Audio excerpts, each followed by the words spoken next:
I can imagine where she picked it from. It's very clear she picked it from SDGs, all right? And so we as a country have been looking at reinforcing the levers identified at the cornerstones that countries need to embrace, including empowering through civic engagement and voice, to enacting through integrated, equity-focused SDG policies, interventions, and budgets, and 3, examining through the use of disaggregated and people-driven data and information, and the reason to which we are looking at data, analytics, and policy support this morning in this triple launch. Now, Uganda on the SDGs, Sustainable Development Solutions Network, which ranks 52 African countries best on the 97 indicators across the 17 goals, places Uganda in 18th place. Now, Uganda receives an overall score of 54.88%, or compared to the regional average of 52.7. Now, those of you who have gone to school, and I know my friends at Uganda Debt Network and several other places are looking at the score and will be evaluating that. And I'm looking forward to the panel discussion that will delve into the details of this performance. So, ladies and gentlemen, to give context to our conversation this morning, allow me to introduce our first presentation via video, which is a brief, of course, the UNDP video on the SDG reports. So we will now turn to our screens, and those of you at home and online, please do turn to your screens and watch this report on the SDGs by the UNDP.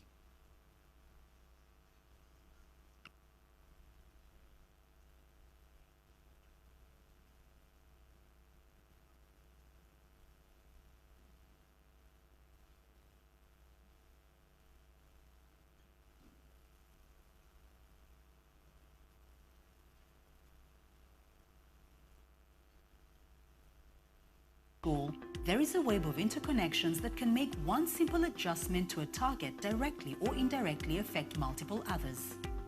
In other words, interventions that might boost one SDG can run the risk of dampening performance in another. Therefore, it is important to be meticulous in SDG planning and understand what should be leveraged to ensure the fastest achievement of the SDGs simultaneously. To solve this problem, the National Planning Authority of Uganda, with technical and financial support from the United Nations Economic Commission for Africa and the United Nations Development Programme, Uganda, developed ISDG. ISDG is a state-of-the-art long-term simulation tool that creates projections to track Uganda's Sustainable Development Goal progression. The model uses data from 1995 to 2019 to project development trends into the future until 2030. These development trends are affected by the policy interventions introduced to the model as reflected in the Third National Development Plan, also known as NDP3. The tool begins with a base case scenario called business as usual. This assumes no policy change and maintains the observed historical growth trends, keeping constant factors like government and private sector investment without any external shocks. Then, using NDP3, ISDG allows the user to plug in interventions that fit into broad categories of agriculture, industry, services, transportation, infrastructure, water and sanitation, health, education, environment, and governance. With data from the SDGs and NDP3, target outcomes are compared to the business-as-usual scenario to assess their impact. Next, the analysis across the 17 SDGs provides insights that help identify SDG accelerators. These accelerators, which are interventions that can leverage the most improvement across all SDGs, are then used to critique and assess the impact of NDP3 as a whole. The SDG accelerators were identified using 3 different types of analysis. First, return on investment. Second, synergy, or which interventions promoted the most SDG achievement when implemented alongside other interventions. And third, dropout, or which interventions promoted the most SDG achievement when implemented alone. The findings from ISDG have the potential to steer Uganda to a new level of SDG achievement. Compared to the business as usual scenario where no additional investment is made through NDP3, average SDG progress is 7%. NDP3 improves SDG performance by an average of 3.17% and could improve SDG attainment by 10.1% by the end of 2030. Notably, ISDG identifies 3 SDG accelerators in NDP3 that, if harnessed correctly, can help achieve this goal. They are environment, governance, and industry. Governance interventions in NDP3 have the highest overall impact on the SDGs and a positive effect on 12 of the 17 SDGs. Environment interventions have the highest average return on investment, a 26.81% improvement for every percentage of GDP spending, and a positive effect on 14 of the 17 SDGs. Industry interventions have the second highest average return on investment, 6.87% improvement for every percentage of GDP spending, and a positive effect on 12 of the 17 SDGs. Environment and industry work together to eliminate the negative effects on SDG 8, that is decent work and economic growth. Along with analysis of NDP3 and its effects on sustainable development in Uganda, the ISDG model also allows the introduction of various combinations of interventions to show the effects of SDGs and the other indicator achievements. This is an effective tool to facilitate discussions between stakeholders to show trade-offs and synergies between policies. As Uganda continues to battle COVID-19, the ability to quickly simulate various scenarios is increasingly important. ISDG will serve as an integral resource to development policy designed to mitigate the effects of the pandemic and future crises. With resilience tools that combine to facilitate readiness to promote peace and inclusive societies, SDG 16 report, and promote stronger SDG integration in policies and institutions, GAPS report, ISDG adds data-driven solutions to create building blocks for inclusive, equitable and sustainable development in Uganda. All right, ladies and gentlemen, that was to put in context the ISDGs and our performance thus far. Some of these highlights we will be providing to you in your takeaway brochure so you can actually dig in, but also looking forward, as I mentioned, to that panel discussion that will be digging into that data. I also wanted to mention, and since the NPA Executive Director is here, that the second National Development Plan, which has been guiding framework for the national development for the last 5 years, was 70% aligned to the SDGs, and it places Uganda in a very unique, advantageous position to lead by example by adopting and localizing the SDGs. And we will be listening in, of course, to what the Executive Director, NPA, will be saying to us. So allow me now invite from the Office of the Prime Minister to take us through a brief introduction of each report and, of course, the discussion on the website. The Commissioner in the Ministry, Joseph Tegeza, who is here representing the Permanent Secretary, who will also later join us this morning. So you're most welcome, Joseph. A round of applause, ladies and gentlemen.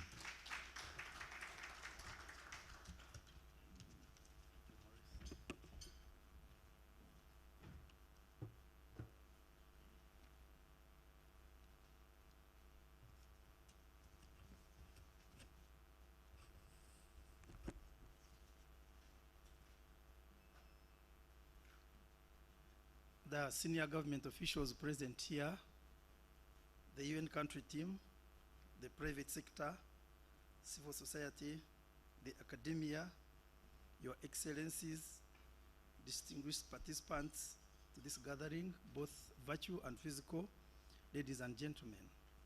As Maurice has already mentioned, my names are Joseph Tegeza. I'm working as Commissioner for Strategic Coordination at the Office of the Prime Minister. From the Office of the Prime Minister today, currently we have the Senior Technical Advisor, Dr. Albert Byamugisha, who is here with me.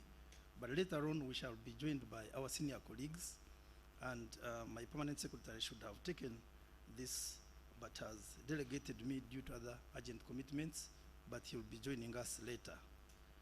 My task at this moment is to give a brief or summary or introduction of the 3 reports, which we are calling the triple launch, and also talk something slight about the website.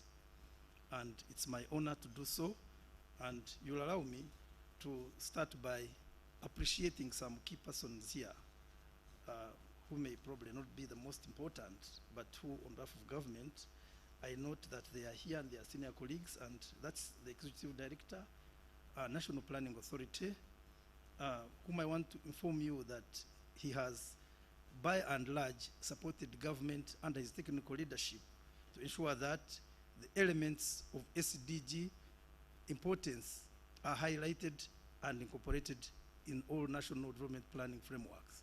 And you realize that in the NDP3, we have got a whole table that maps all that we want to do to SDGs. And that means that he has set the stage for all government participants, civil society, private sector, who want to partake of the NDP3 to have a place, to have a locus, to look at how they fit into the SDGs. And at the same time, the ED, Uganda Bureau of Statistics, who is here, Dr. Chris Muchiza, I cannot overemphasize what statistics or what data has done, and you realize later on in the presentation, to our policy making and our decision making as government. Having said that, I know more appreciations will be made, but I thought in the context of these presentations, I would make mention of those 2 personalities and how they have placement in the achievement of these. Allow me to start with the Uganda SDG gap analysis for selected policies and institutions report, which will be discussed in detail later. This was conducted under the leadership of the National Planning Authority with financial and technical support from the United Nations Development Program. It assesses readiness to implement the Sustainable Development Goals across 2 areas. 1, Uganda's policy involvement through the examination of a selection of 20 policy frameworks, including national planning documents, national policies, and 5-year sector plans. And 2, Uganda's institutional involvement by gathering primary and secondary data on the preparedness in the selection of 12 government bodies. When we talk about these numbers, when we say 20, I always say 12 out of the so many, there can be a temptation to think that this is not informative or is not representative or is not conclusive. And that's why at the beginning, I wanted to applaud Dr. Chris Muchiza and his team. When we talk about few or a sample in statistics, it means that it is representative. There are very hard methods they use, technical, that make few things report for many things or for big things. Therefore, I want to encourage you and to bring, to let you be consoled that though these look like like few numbers out of many, they still are representative and inform the whole big picture. The key findings under this have been that overall, the government of Uganda presents a mixed picture of readiness to implement the 2030 agenda in both its policy and institutional environment. Analysis highlights a need to focus on improving alignment of national development strategies with SDG relevant targets, as well as alignment of policies and plans with the pledge to leave no one behind and its framework. And this finding, which talks about a mixed picture, means that when a picture is mixed, it means that all policy, all actors, all players now have room to look at the picture and analyze this mixture. When a picture is clear, you all go one way. But now, what we call upon all participants, all players in this, is that the picture is mixed. It has negatives, it has positives, it has ups, it has downs, it has centrals. So now the call upon you is that you all look at the place where you can fit. If you are at the high in what you are doing, maintain the high, I will make it better. If mandates that fall under you are at the low, all are the mixture we are talking about, then get the interventions under the NDP3 where you fall and create actions in a creative and innovative way. And like I said at the beginning, that's why I was thanking National Planning Authority. They have created interventions in line with SDGs, in line with our national aspirations, where we all can fit through our program implementation action plans, through our own action plans at departmental level, through strategic plans in the private sector and civil society and everywhere. So you all have creativity and room to fit and ensure that we all aim towards common goals as enshrined in the NDP3 and our Vision 2040. Secondly, there were common themes found in the policy frameworks examined, and one of them was missing baseline indicators or data for the indicators set.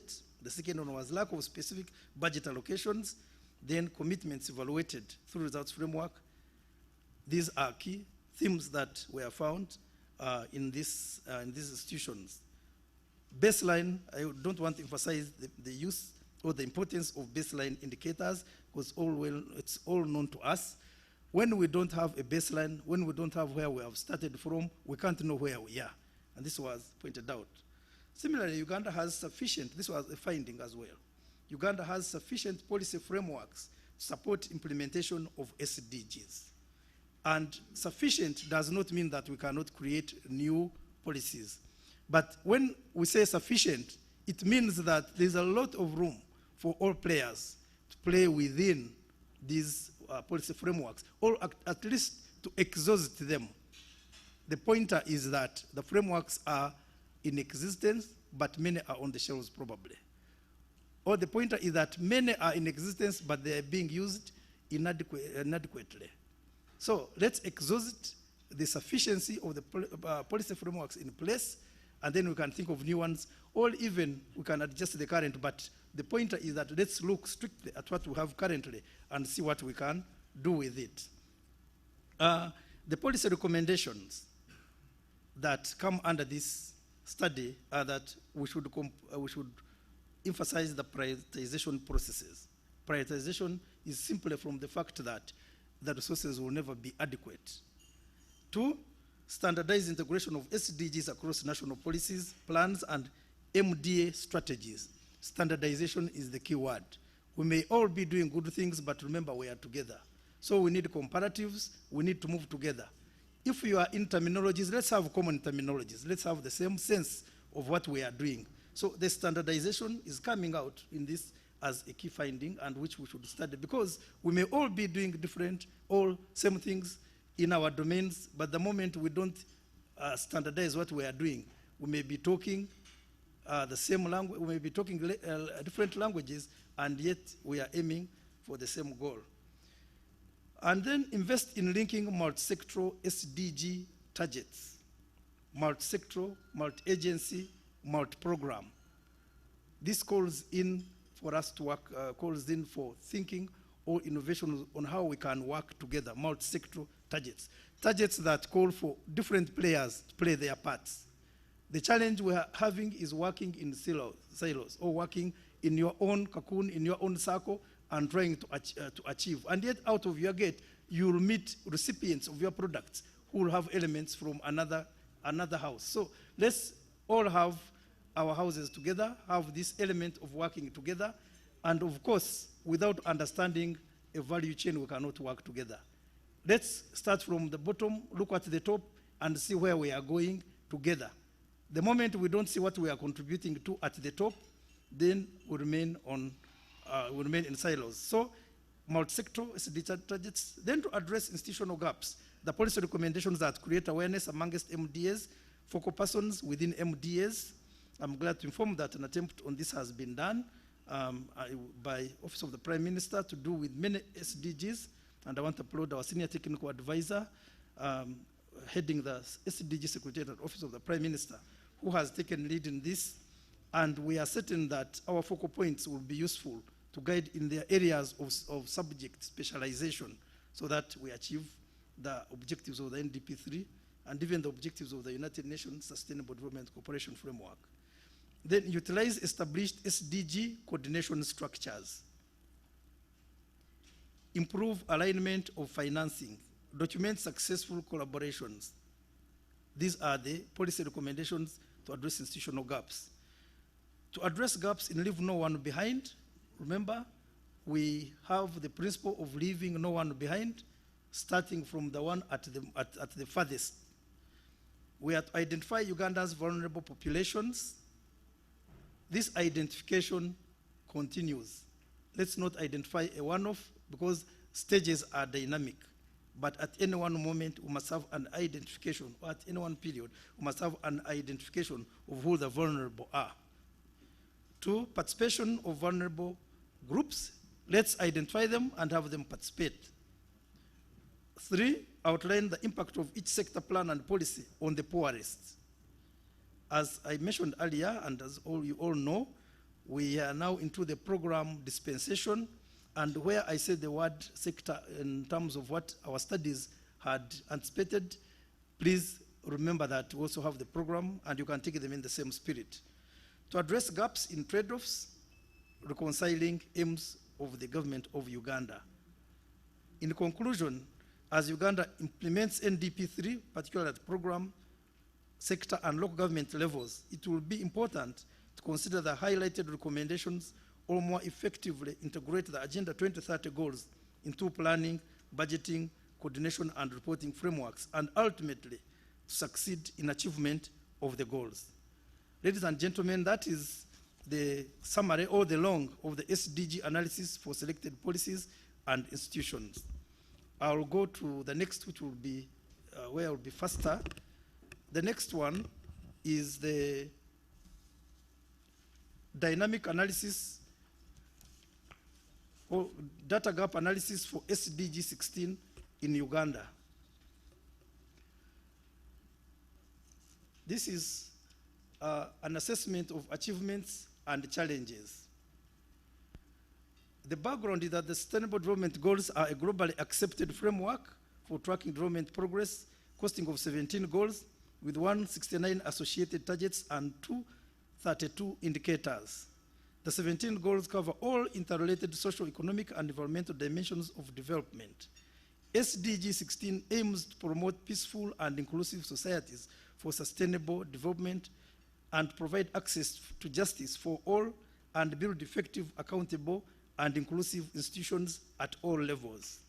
I wanted to mention this background for 2 reasons. One, you may wonder that out of the 17, why are we on SDG 16? And anyway, if we address only SDG 16, will we have done justice to the whole framework of SDG goals? This goal, as you will notice later, has got a big bearing on our national sustainable development, especially in terms of the modeling that I will present later. And as I mentioned at the beginning, the NDP 3 has done us good in relation to the SDGs. And in fact, when you look at the tenets, aspirations, and aspects of SDG 16, you will find that there is a proper mapping along a full program with all relevant actors called the governance and security, which is well enshrined in NDP 3. Therefore, this gap analysis, as a second note, is not going to only help us for the SDG 16, but the methodologies, the findings, the recommendations, as you realize, will cut across the whole framework of the SDG goals. The principles, the thinkings, the gaps, all have a reflection, and if you fall under another SDG, it's important that you look at it in that light and say, what do I pick from that? And by and large, you'll find that there are similarities. So the key findings, overall, Uganda performed well in most of the SDG 16 indicators. At the same time, efforts are required for improving the remaining SDG 16 indicators. This requires strengthening the capacity of data producers and suppliers in the national statistical system. Now, you have had 3 statements I've made here. One, it performed well in some of the 16 indicators. Doesn't this cut across all the 17? Is there any goal that has not performed well in anything? Or is there any goal that has performed well in all? So just like this study, the spirit of this study, the overall finding is that some were not done well and some were done well. And this cuts across all the programs. all the goals of SDGs. And that's why I mentioned that as you pick the findings of this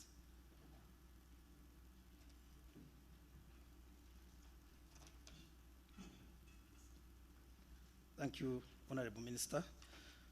As you find all the other goals in the SDG framework will also have this component where they have done well and where they have not done well. So you'll pick what these have done. Secondly, it requires the capacity of data producers and suppliers in the national statistical system.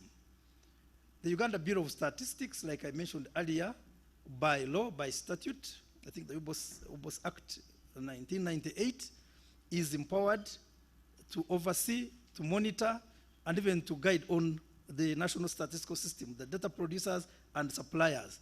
And all other goals will also find that they fall under this arrangement. So this is just to bring you to speed that as we think about this, think about other programs where you may fall, goals, and see how you fit. So the findings, one on data sources, is that UBOS is the main producer for data. The Bureau generated data for 11 indicators out of 23 in the past 5 years. And out of the 23, 16 indicators, 21 have full or partial data support, and only 2 indicators lack data. Data gaps are observed for some of the SDG 16 indicators that are partly or mostly available. Only 13 out of the 18 indicators that require gender disaggregation have been disaggregated. Gender disaggregation, 13 out of 18.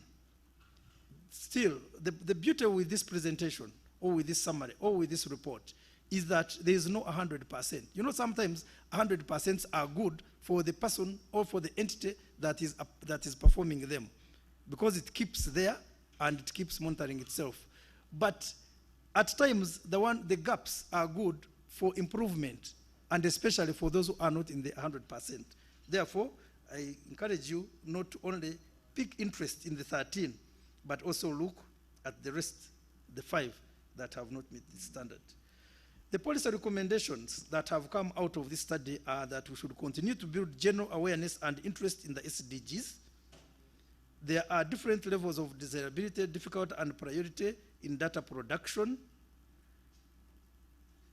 Gender and other factors of disaggregation are at the core of the measurement of the SDGs. However, the value and cost of producing disaggregated data need to be weighed. 5, recognize and address the challenges of producing and synthesizing high-quality administrative data. Despite the importance of administrative SDG indicators, most countries have encountered considerable challenges when having to draw from administrative sources. And as you will see later in the report and the discussion, the experts will give us more knowledge, insights about how we are going to marry administrative data and other types of data. Coordinating different data producers and collecting the administrative data are significant challenges. UBOS needs to establish a unit specifically commissioned, this is the recommendation, policy recommendation, a unit specifically commissioned to coordinate administrative data in relation to SDG 16 indicators. Like I mentioned earlier, UBOS has got a statutory mandate to coordinate our statistics, our data. And like again appreciated, you all know, all those who are familiar with the statistical system, that we have been having the plan for national statistical development in all the sectors of government, where we have been producing strategic plans for this.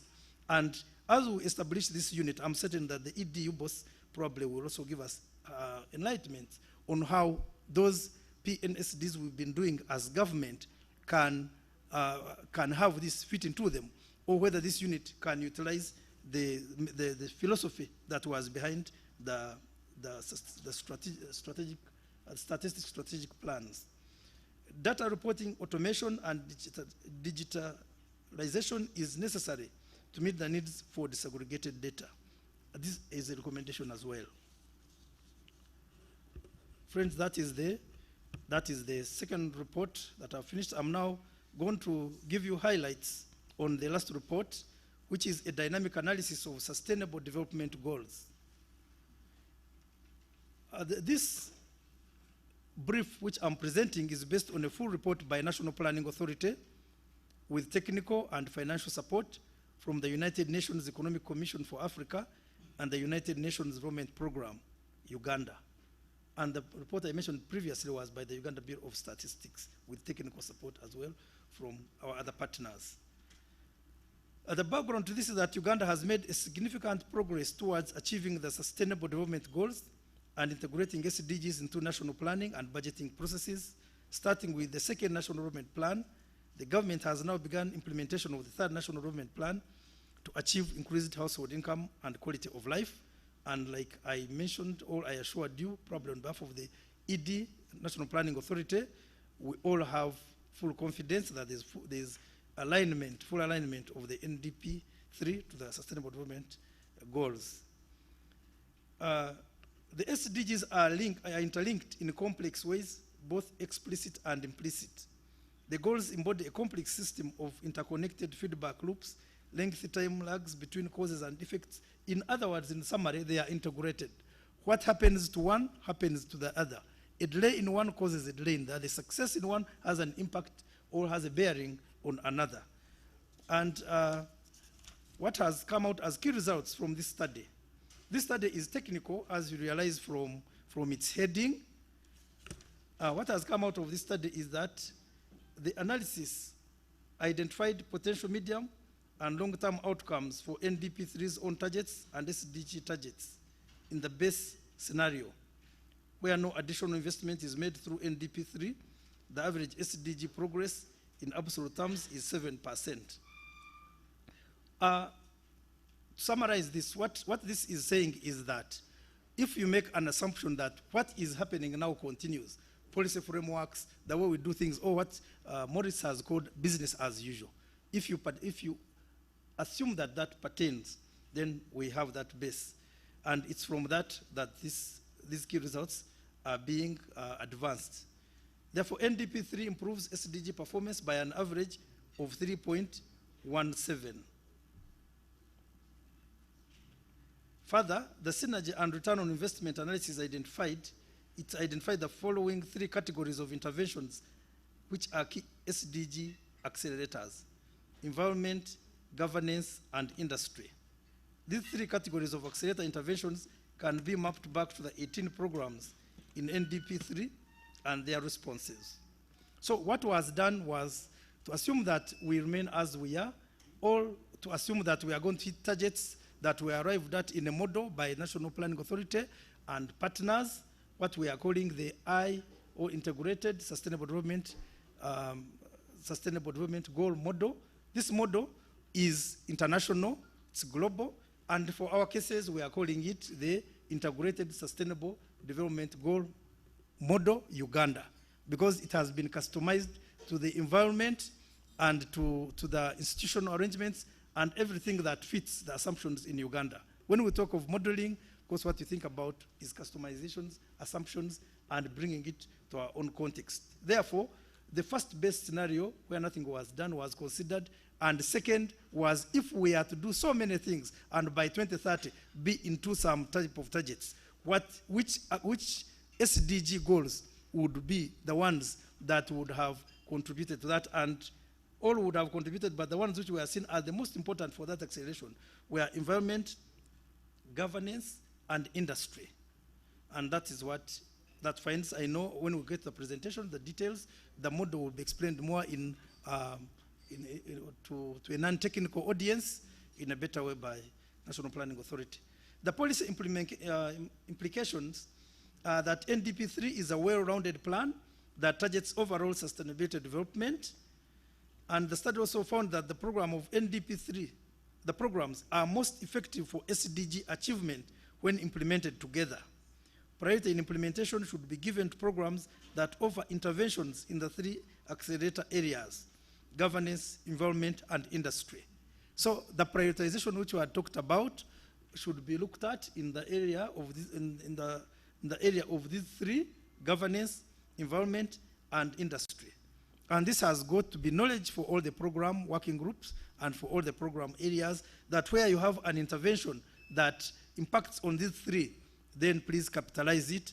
And we are not saying that all other SDGs will not be moving in tandem, but we are talking about acceleration that, and this is not acceleration for the other SDGs, but acceleration for our sustainable development by 2030. In times of crisis, such as with the COVID-19 pandemic, the ability to quickly simulate various scenarios becomes increasingly important as the longer-term impacts and consequences of different scenarios can be rapidly tested within the model.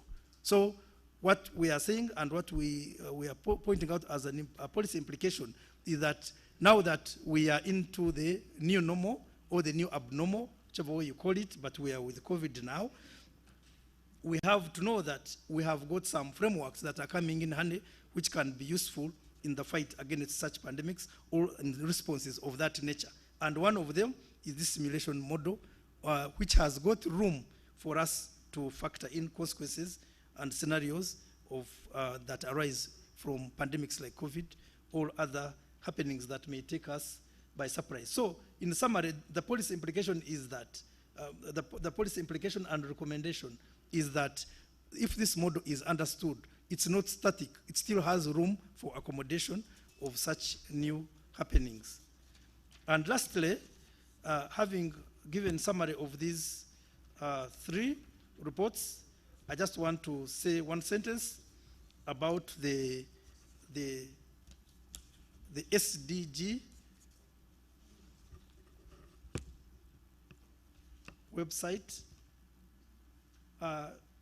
The Office of the Prime Minister's SDG Secretariat website is being launched today, as you are already aware and you have been told, and it's a hub for Uganda where resources and tools regarding SDG data, policy and institutions can be found.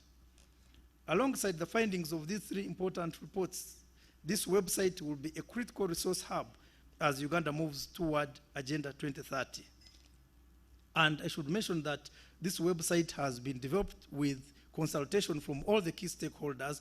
By and large, we have endeavored to involve everyone, including components and areas which we think should be highlighted on this website. And we therefore think that it will be a good item for consumption by all stakeholders who will contribute to our national development and also to the SDGs aspirations. Now armed with a suite of information following the launch of the 3 reports and the SDG Secretariat website, we know that Uganda will be armed with a better understanding of what actions need to be taken in terms of improving data, policies and institutions to achieve the SDGs and what areas can be prioritized to accelerate this achievement. Thank you for listening to me.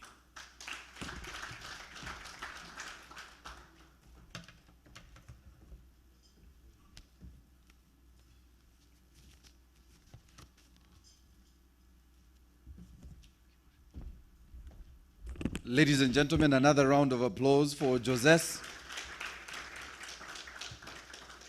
I want in a very special way to recognize the presence of the Minister for General Duties in the Office of the Prime Minister, the Honorable Mary Karoro Krut. We want to thank you for joining us. A round of applause, ladies and gentlemen. I also want in a very special way to recognize the presence of Her Excellency Ms. Rosa Malango, who is the UN Resident Coordinator. She's with us via Zoom, and she will be speaking to us very shortly. So we want to welcome you, Your Excellency. Thank you so much for making the time. I will run you through, of course, the detail on the website a little later, because I also need to give you the portal itself, so you can be able to log in and see how it looks. But it will be critical in the discussions we will be having on SDGs and looking at our performance and tracking our performance on the website through the Secretariat. So I want to thank the Secretariat for giving us a platform for those of us in the media and our friends in the civil society organizations to be able to track our performance. Also, in a very special way, recognize the presence of our former Executive Director, the Uganda National NGO Forum, Richard Sewachirianga. Thank you so much for joining us this morning. I want now to take the pleasure, and probably before I do that, introduce our hashtag again. If you're joining us online, watching on UBC and NTV, we want to welcome you. Please use the hashtag SDG Strong 2020. SDG Strong 2020, that's our hashtag. But you can also tweet at UNDP Uganda, at UNDP Uganda. And there is also the SDGs handle at SDGs_Uganda. And that also is active, and we should be able to share your information. But of course, at UBC TV Uganda and at NTV Uganda, if you're watching us on the various social media platforms that belong to those media organizations. So it gives me great pleasure now to invite the UNDP resident representative, Ms. Elsie Atafa, to make her remarks. You're most welcome. Round of applause, ladies and gentlemen.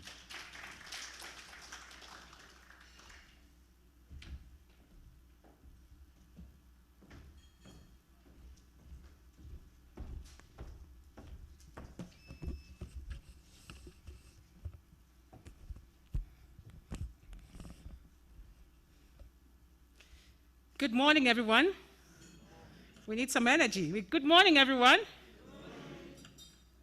The Minister of General Duties in charge of the Sustainable Development Goals, Office of the Prime Minister, Honorable Mary Karuro Okurut, the United Nations Resident Coordinator, who is connected online, Madame Rosa Malango, Your Excellencies, ambassadors, and heads of UN agencies, and I'd like in particular to recognize representatives from the Food and Agriculture Organization, the World Health Organization, and UNICEF. The Executive Director of the National Planning Authority, Dr. Joseph Muvawala, the Executive Director of the Uganda Bureau of Statistics, Dr. Chris Muchiza, Mr. James Collins Dumbo, Acting Permanent Secretary, I guess you're also connected online, representatives of ministries, departments, and agencies, head of the SDG Secretariat, political leaders present, representatives of development partners. I see our partners from Germany and others also here, and some of you are connected online. Colleagues from the United Nations system, representatives of the private sector, academia, and civil society, distinguished participants, representatives of the media fraternity, and let me simply say, ladies and gentlemen, and all protocols observed. Good morning once again. Good morning. I'm happy to welcome you to the launch event for a range of knowledge products to support the implementation and acceleration of the Sustainable Development Goals, simply SDGs, and by extension, the Third National Development Plan and our Vision 2040. Honorable Minister, I thank you for leading this cross-section of actors from government, the development partners, academia, civil society, UN agencies, the private sector, and media, as well as viewers joining us online via Zoom and TV live stream to advance the SDGs. Your presence here today reinforces the power, promise, and investment we all place in the SDGs to build forward better in Uganda. Thank you sincerely for your personal leadership and that of the government of Uganda. Please, a round of applause. It is a great pleasure for the United Nations Development Programme to partner with the Office of the Prime Minister, OPM, the National Planning Authority, MPA, the Uganda Bureau of Statistics, UBOS, and the SDG Secretariat in organizing this very colorful event. The long-term partnership forged between these three government institutions and UNDP and the broader United Nations technical assistance has over time shaped public policy and programming in Uganda. This has been accompanied through the production of data-driven knowledge products, some of which we are here to launch today. Honorable Minister, in line with the Vision 2040, Uganda's development journey has been guided by a deliberate and well-planned effort to transform the country from a predominantly subsistence agricultural economy to a modern industrial and prosperous society. Since adopting the 2030 Agenda for Sustainable Development in 2015, Uganda has made tangible progress in the implementation of the SDGs. Government has mainstreamed the SDGs in various policy, planning, and implementation frameworks. The government has facilitated SDG-oriented planning and budgeting at the national and subnational levels. However, the main challenges continue to be around implementation and financing of the SDGs.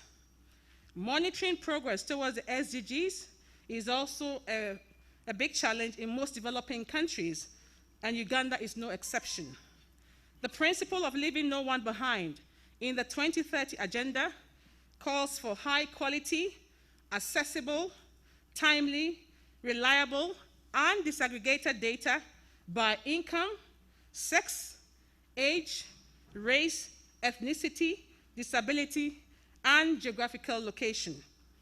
Therefore, improving the quality and availability of data is essential to inform continuous learning and innovation in the implementation of the Sustainable Development Goals and NDP 3. In addition, the COVID-19 pandemic has disrupted Uganda's advancement in several SDGs, resulting in slower progress, especially SDG 1 on poverty, SDG 8 on good jobs and economic growth, and SDG 10 on reduced inequalities. The picture is not all doom and gloom. COVID-19 has also given impetus to the country's digitalization, industrialization for import substitution, and regional export, as well as reinvigorating the drive for green recovery and resilience building. In this context, understanding linkages among the different SDGs and therefore adopting integrated approaches, partnerships, and innovative financing is critical to accelerate progress on multiple goals. Aligning private sector investments and innovation with sustainable development objectives is also critical in achieving the SDGs.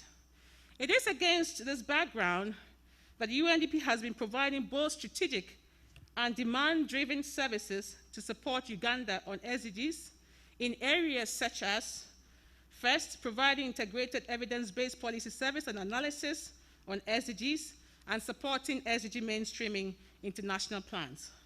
Second, providing integrated normative support to establish, implement, monitor SDG policies and programs. Third, strengthening capacities of national institutions, including for data collection and analysis. Fourth, maximizing UNDP's integrated role within the context of the United Nations reform, where we are supposed to become a support platform in supporting governments and in supporting the UN development system as a whole. And in this regard, we are supporting integrated data analysis, integrated policy and programming processes, integrated financing approaches, and also innovative approaches, including South-to-South cooperation. Fifth, we are supporting the development of SDG investor maps with the Office of the Prime Minister and the Private Sector Foundation of Uganda. The investor maps aims at addressing important market gaps by providing investors with insights into local market conditions, as well as local SDG investment opportunities. It provides investors, businesses, and others with unified standards, tools, and services required to authenticate their contributions in achieving the SDGs. And finally, we are also supporting, providing support at national and subnational levels for effective service delivery to help reach the most vulnerable population. Therefore, given the integrated nature of the SDGs and the current impetus to consolidate Uganda's gains towards SDG achievement, we believe that the knowledge products we are launching today, which are the data gap analysis on SDG 16, the policy and institutional gap analysis, and the forward-looking integrated ISDG model on key SDG accelerators are especially useful for SDG implementation in Uganda. Honorable Minister, distinguished guests, today's knowledge products are indeed the result of a collaborative and concerted effort by the government of Uganda with support from UNDP, and we have worked very closely with OPM, the Ministry of Finance, Planning and Economic Development, NPA, UBOS, and on these range of products. So today I'm delighted that OPM, together with NPA and UBOS, are launching these 3 knowledge products to drive the acceleration of SDGs. And I'm not going to go into them because our colleague from OPM did that already. Honorable Minister, UNDP remains committed to leaving no one behind while responding to COVID-19 challenges and opportunities. To this end, I'm delighted to inform you that the UNDP Executive Board recently approved our new country program document for Uganda. In the short to medium term, UNDP is focusing its support to accelerate SDGs in 3 priority areas. First, inclusive and sustainable growth, targeting integrated value chains in the agriculture, tourism, and mining sectors, for example, and also supporting private sector development, including support to youth entrepreneurship. Second, sustainable management of natural resources and resilient development, targeting sustainable land management and restoration of degraded forest and wetland ecosystem, environmental governance, management of natural resources, resilient to climate change and disaster risk, innovation on off-grid clean energy technologies for cooking and lighting, for example. And finally, our country program document focuses on transformational and inclusive governance. This will target strengthening governance infrastructure in the public and private sector through e-governance, for example, smart cities, local governance, peace and security, human rights and democracy, accountability, amongst others. Honorable Minister, I'm pleased to inform you that UNDP is working with government and non-government actors to co-design major programs to support SDG acceleration and integration through the NDP3 and its 18 programs. Majorly, we are working with NPA, OPM, and the Ministry of Finance to undertake the following. We are supporting the development of the Program Implementation Action Plans, PIAPs for short. We are helping with the popularization of the Voluntary National Report, the popular version, including other information and communication materials.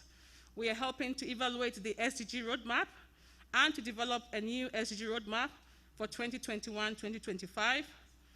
We are also supporting resource mobilization, particularly working with the Ministry of Finance, NPA, with our sister agencies, UN Women and UNCDF, to develop what we are calling the Integrated Financing Framework for SDGs. And in the past, UNDP also helped to develop a development finance assessment, which provides a basis for this Integrated National Financing Framework.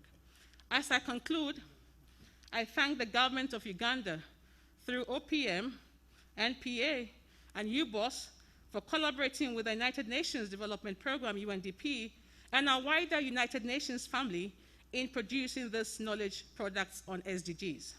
I am confident that the recommendations contained in these reports will foster effective implementation of SDGs and the 3rd National Development Plan and will deliver the development aspirations for all Ugandans. The leadership of government in supporting this is something that is exemplary, and that's something that we have to applaud. Once again, please. Once again, on behalf of the United Nations Development Programme, UNDP, and our wider United Nations system here in Uganda, we remain steadfast in our pledge of continued support in Uganda's journey to sustainable development. I thank you very much.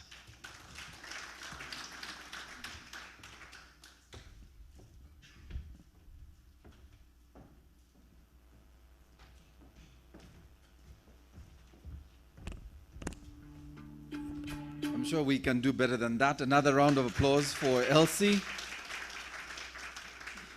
Thank you very much, Elsie. And Elsie will be moderating our panel discussion. Looking forward to that.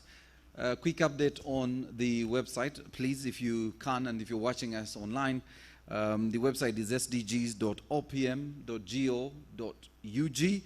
And as mentioned, this secretariat, the SDGs Secretariat, is continually developing new tools to this end. One or more prominent ways have been the creation of this website and several other tools that are lined up so that we can drive awareness and the knowledge of SDGs, as well as enhance stakeholder and citizens' participation in achieving the SDGs. And that's the conversation we really are having here at this triple launch of the SDGs report and also launch of the SDG Secretariat website. Just before we move to the resident coordinator, I want us to introduce our next video this morning. And this video is something we would like to share with you, our audiences at home and here at the Kampala Serena Hotel. This is an SDG video put together by the Office of the Prime Minister. Let's take a look.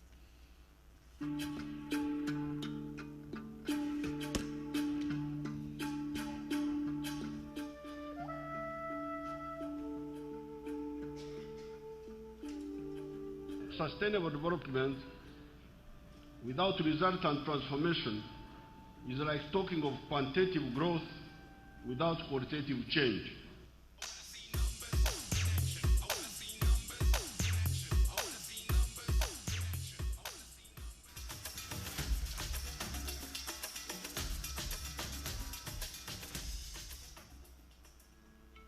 Five years ago, the government of Uganda made a commitment to deliver on the 2030 Agenda for Sustainable Development and its associated Sustainable Development Goals, the SDGs.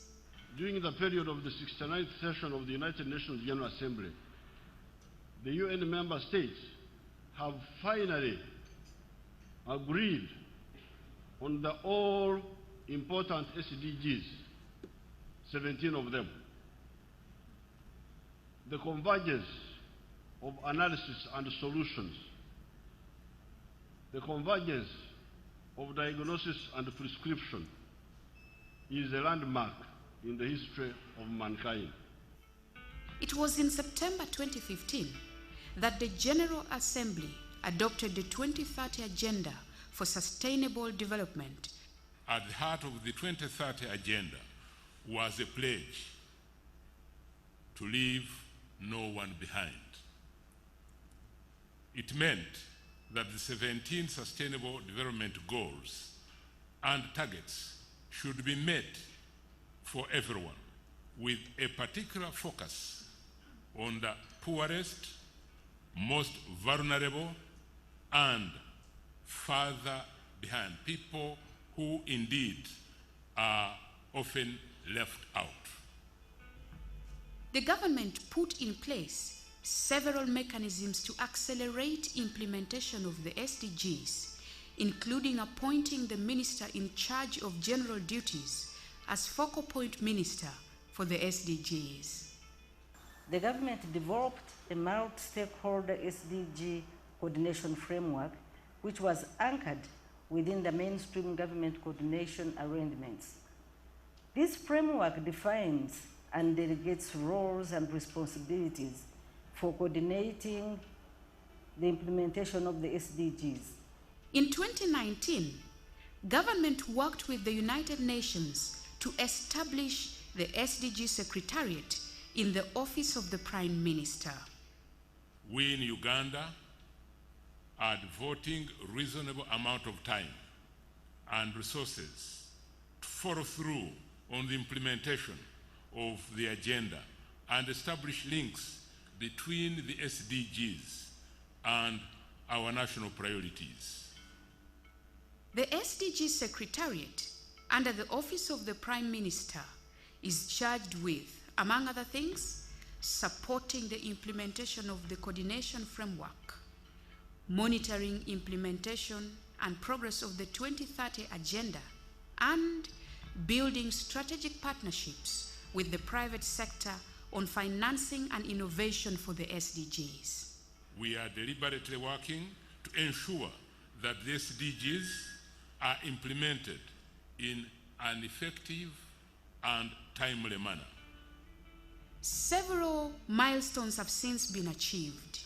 These include translation of the SDGs into 10 local languages to ensure that the agenda is localized at all levels across the country. In 2016, Uganda was only able to report on 41 indicators with data points. These are now up to 92 indicators with data available. Uganda's third National Development Plan is at least 90% aligned to the SDGs. And in July 2020, government presented Uganda's second voluntary national review report to the UN High-Level Political Forum. Since 2016, Uganda has made good progress on all the SDGs.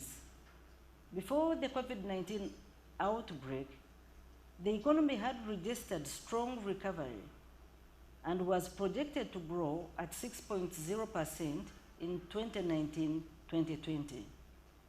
Other achievements include electricity access rate from 14.5% in 2015 to 28% in 2019, reduction in unemployment rate from 33.8% in 2013 to 9.7% in 2017, increases in proportion of national paved roads from 80% in 2017 to 93% in 2019, and growth in manufacturing from 4.6% in 2018 to 7.1% in 2019.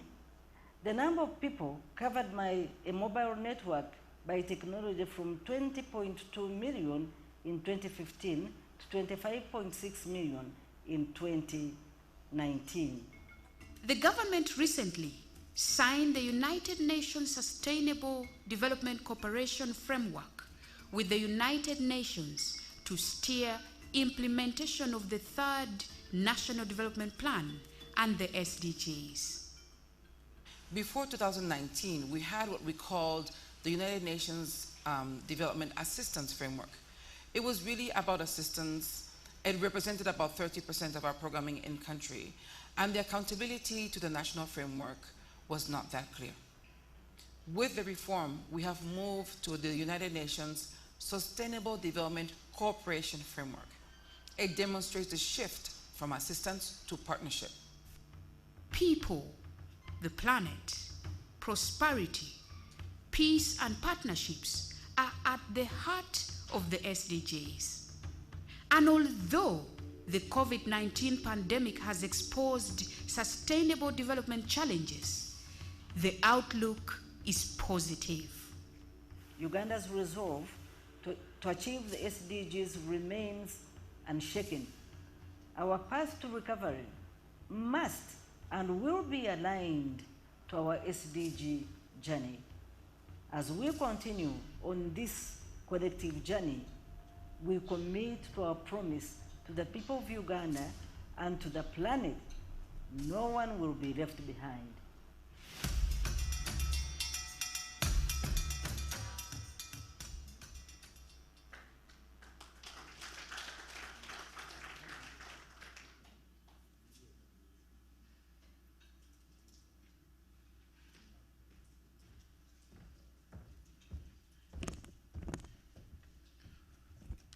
Let's put our hands together for the team at OPM and the Secretariat for putting this together. I just need to check on the team and ensure that our next speaker, if they are available online, and if we're still trying to find out, I'll quickly move on for timekeeping purposes. So ladies and gentlemen, it gives me a great pleasure to invite the Honorable Minister to come and speak to us. All right, so I am, Honorable Minister, you'll be a bit patient. I think I have got the RC.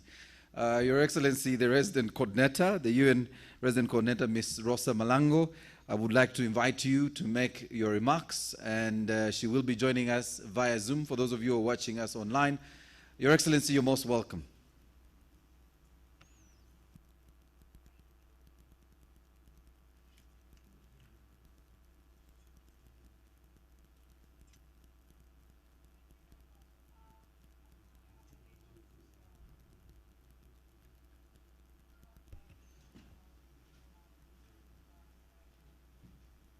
It's not letting me do the video.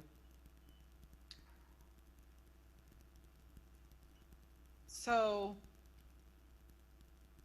the Right Honorable Prime Minister of the Republic of Uganda, the Honorable Minister for General Duties, and the Focal Point Minister for SDGs in the Republic of Uganda, the Chairperson of the National Planning Authority, the Chairperson of the Uganda Bureau of Statistics, development partners following these proceedings, members of the private sector, representatives of civil society, United Nations colleagues present, media, ladies and gentlemen, all protocols observed.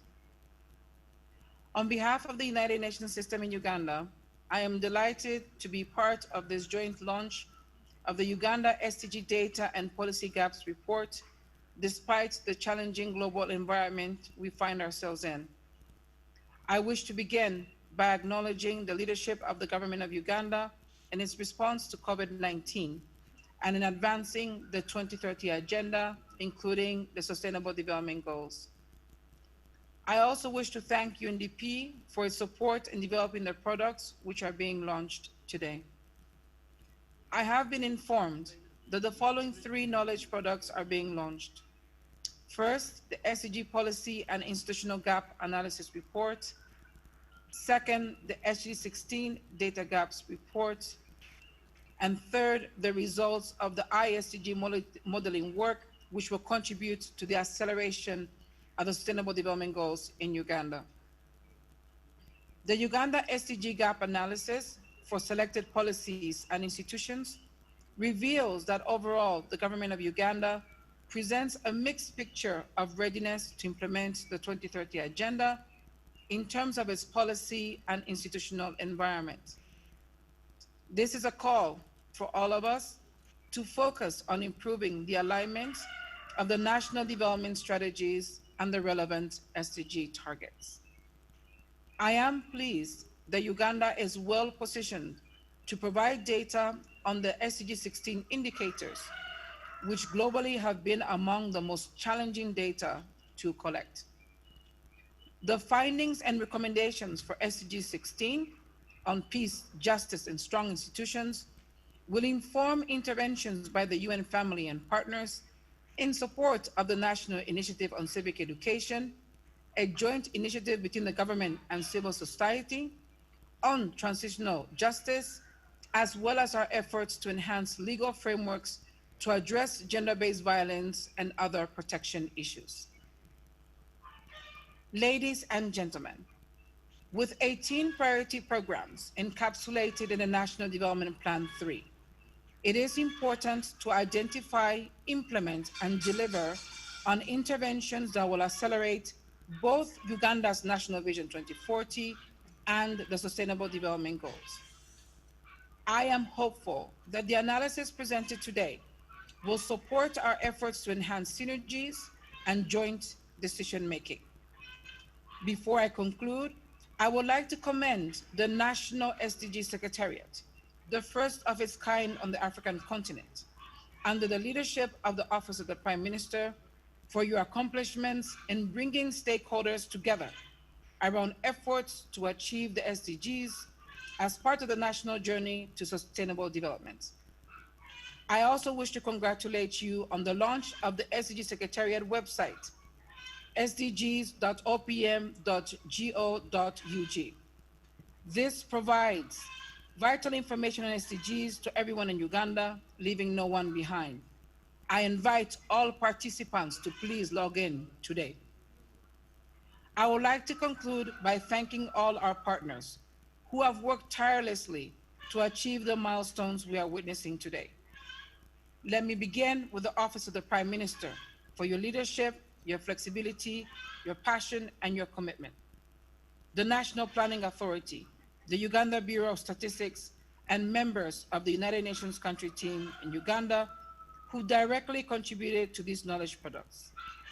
In this context, I would like to reiterate the commitment of the United Nations to support the establishment and provision of data and statistics for the SDG dashboard, which we hope will be linked to the website of the National SDG Secretariat. Together, we must reinforce tracking, monitoring, and reporting on the implementation of the SDGs. Finally, I reiterate our continued commitment to support the SDG acceleration through the United Nations Sustainable Development Cooperation Framework 2021-2025, which was recently launched by His Excellency the President. I am confident that together we can accelerate our collective efforts to implement the Sustainable Development Goals in Uganda and leave no one behind. Thank you for your attention. We want to thank you, Your Excellency, Ms. Rosa Malango, for your remarks at this triple launch of the SDGs report. And Your Excellency, we thank you for, first of all, having the right natural sound in the background, the African cock. It's something we've been discussing with Elsie and saying how we should be promoting some of our Africanness, the things like the cock. I mean, we take this for granted, but trust me, ask your neighbor if they are not from Africa about how it feels to have such a sound in the background. It's amazing, okay? And these are Ugandan chickens, so. Yes. Thank you very much, RC. It was quite refreshing. So it also is very clear that you're here at home, and so we need to know that we are socially distancing, so we are keeping each other safe. So thank you very much, RC. And watching the video earlier, it is quite interesting, and it just keeps shocking all of us that not so long ago, as latest as March, we were taking pictures and flooding the screen with ourselves seated next to each other, standing next to each other. And now we can't even see each other's smiles. It's so unfortunate. And I know you're all smiling at your neighbor, but it's difficult to tell whether you're smiling or grinning or unhappy. It's so uncomfortable. But that's the time we are in, and we are learning to live with the pandemic. So it gives me great pleasure, ladies and gentlemen, to invite the Honorable Minister for General Duties in the Office of the Prime Minister and our Focal Minister on SDGs, the Honorable Mary Karoro-Krut. You're most welcome.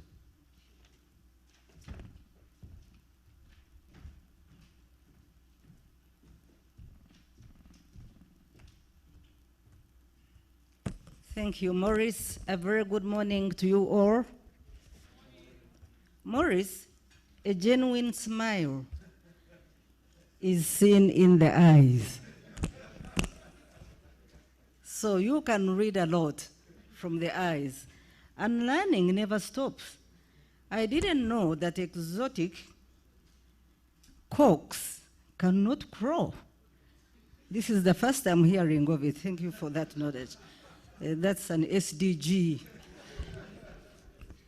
So Your Excellency Rosa Malango, the UN Resident Coordinator in Uganda, and the Resident Representative, UNDP, Ms. Elsie, all representatives of government, ministries, departments, and agencies, heads of the UN agencies and development partners, distinguished guests, ladies and gentlemen, and the media fraternity, including people who are watching and following us on different fora. First of all, this morning I was a bit disheartened. I was watching early morning bulletins, and it is frightening that when the COVID pandemic is spiking, you see so many people in crowded places with no masks, no social distance.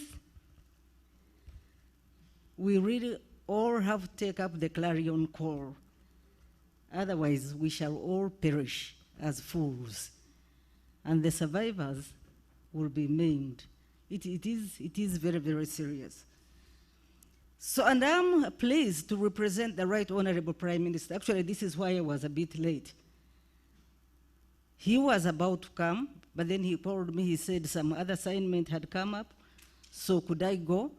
And we discussed so that I come and step in his shoes. This is why he's not here. And during this period, he is called upon to go here and there. And we have to pray for this period so that at the end of the day, we can have a peaceful election. We all have to work towards that. So I am pleased to join you this morning. These are the Prime Minister's words. The words I said before were mine. These are not mine, even though I entirely agree with them. So this is the Prime Minister. He says he's very pleased to join you this morning on this multiple launch of knowledge products on the Sustainable Development Goals in Uganda. The SDG Secretariat website, hosted as a subdomain on the website of the Office of the Prime Minister, the SDG gap analysis for selected policies and institutions, the data gap analysis for SDG 16 in Uganda, and the integrated SDG model report are all important tools for knowledge and information sharing and for supporting vital discussions. I salute the SDG Secretariat under the able leadership of Dr. Albert Byamsha. Did you stand up for recognition? Once more, please, and clap. And with the political supervision of the person who is addressing you now, you as Trudy Mero Crowd.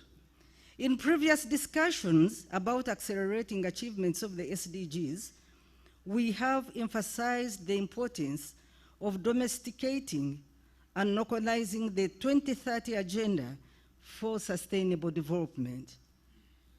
All Ugandans across the country must be aware of the SDGs in order to own them, to implement them, and contribute to achieving them at both the national, local, and at personal levels.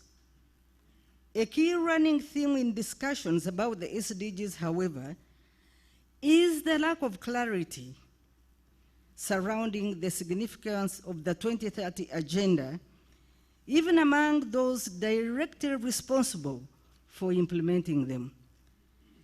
The tools that we are launching today, therefore, are key in addressing this knowledge gap.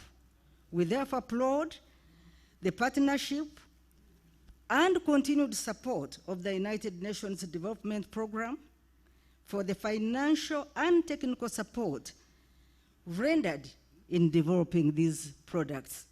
A round of applause, please, for UNDP. Thank you so, so much. I would like to mention that this is an important year in the SDG journey leading up to 2030 and in Uganda's own vision 2040. As we all know, it is 5 years since the world's leaders adopted the Sustainable Development Goals, and it comes at a time when the whole world is facing tremendous socio-economic challenges that are affecting us all.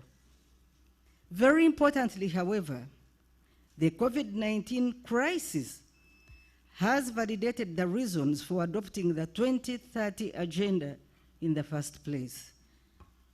This is therefore the right time to reflect on where we are today, take stock of what is working and what is not, and identify strengths, weaknesses, opportunities, and threats. I have been informed that the SDG data gap analysis for selected policies and institutions notes that Uganda has sufficient policy frameworks to support the implementation of the SDGs. The government has put in place a national coordination framework, and our third national development plan is significantly aligned to the SDGs. However, the analysis decries the fact that apart from these important milestones, the country faces challenges in implementing some of these frameworks in practice.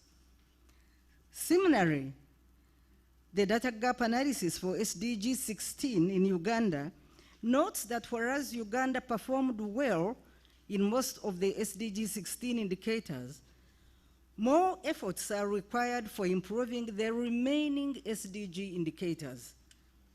This will include strengthening the capacity of data producers and suppliers in the national statistical system. This is something that we all must address urgently. I'm also pleased to note that the SDG website has been developed. However, a website is just a platform. So, keeping the website updated with relevant content will be key in making it relevant for people to go to it to look for information. Once again, allow me to thank the UN family in Uganda and UNDP in particular for providing financial support for this exercise. I would also like to thank the government institutions which were involved in developing these knowledge products. And once again, thank all the development partners and stakeholders for the continued partnership in advancing the implementation of SDGs in the country. With these remarks, Dr. Albert, is it now time to launch? Yes. Maurice?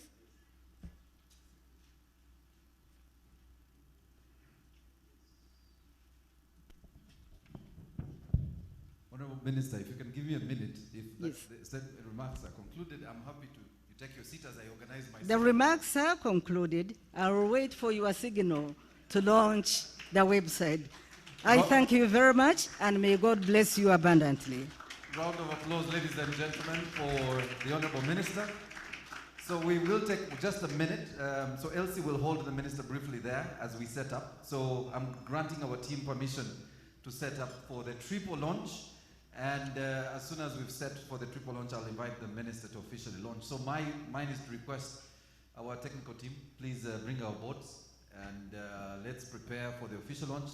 We'll be joined by NPA and UBOS and the team at the Secretariat, who will be officially witnessing the launch of the triple report and the website. So all the three plus the website will be launched simultaneously. So mine is to invite the team to bring our launch items so that we prepare for this. As mentioned, we are launching the 3 reports that Jose spoke extensively about, and I will take our audiences through that, but also mention that that includes the website, which has been ably discussed and mentioned by the Secretariat and the Office of the Prime Minister. So ours is to specifically speak to the 3 reports first.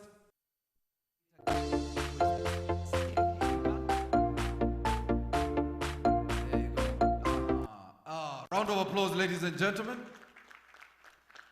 Honorable Minister, whichever you pick the next, we shall move to the next, and then we'll autograph them at the same time.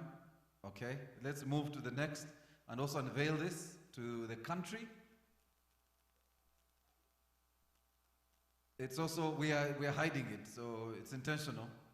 It's intentional, And then we'll now unveil, there you go, Uganda's SDG gap analysis for selected policies and institutions. There. Honorable Minister, yes, there you go. Fantastic. Round of applause, ladies and gentlemen. And finally, the 3rd report. And all our partners and, of course, the Secretariat will be penning their signatures to these reports, which will, of course, mark the official launch of these 3 reports. There you go, our 3rd report, Dynamic Analysis of Sustainable Development Goals. And the Honorable Minister will do us the honors of launching this 3rd report. There you go. Okay, so Honorable Minister, please do pen your signature on each of these reports, yourself and Elsie and our UN family members, plus the Secretariat and NPA and UBOS, who are the authors of these reports. Okay. Then we will finally launch the website, which will be the 3rd item, which we will have unveiled on screen for the Honorable Minister to officially launch.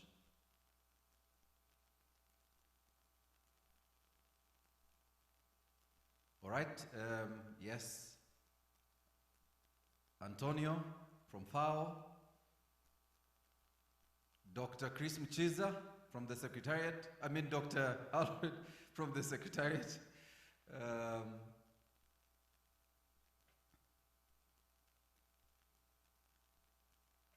Joseph Muvawala, Doctor, NPA. Doctor, feel free to start anyway. Dr. Chris Mchiza, you are happy to begin on the opposite side. Feel free.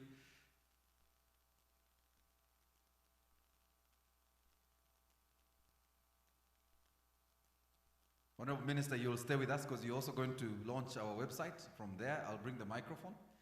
And now we will have, of course, Dr. Chris Mchiza. Feel free to start either. And then we will have Joseph from the ministry.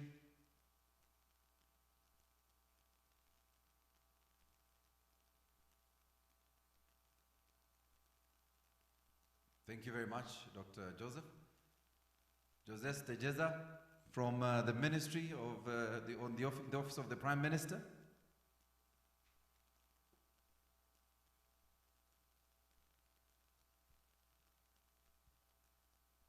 And we also have Mr. Moore and Mr. Bayo, who are part of the UN family, who will also pen their signatures to these 3 reports.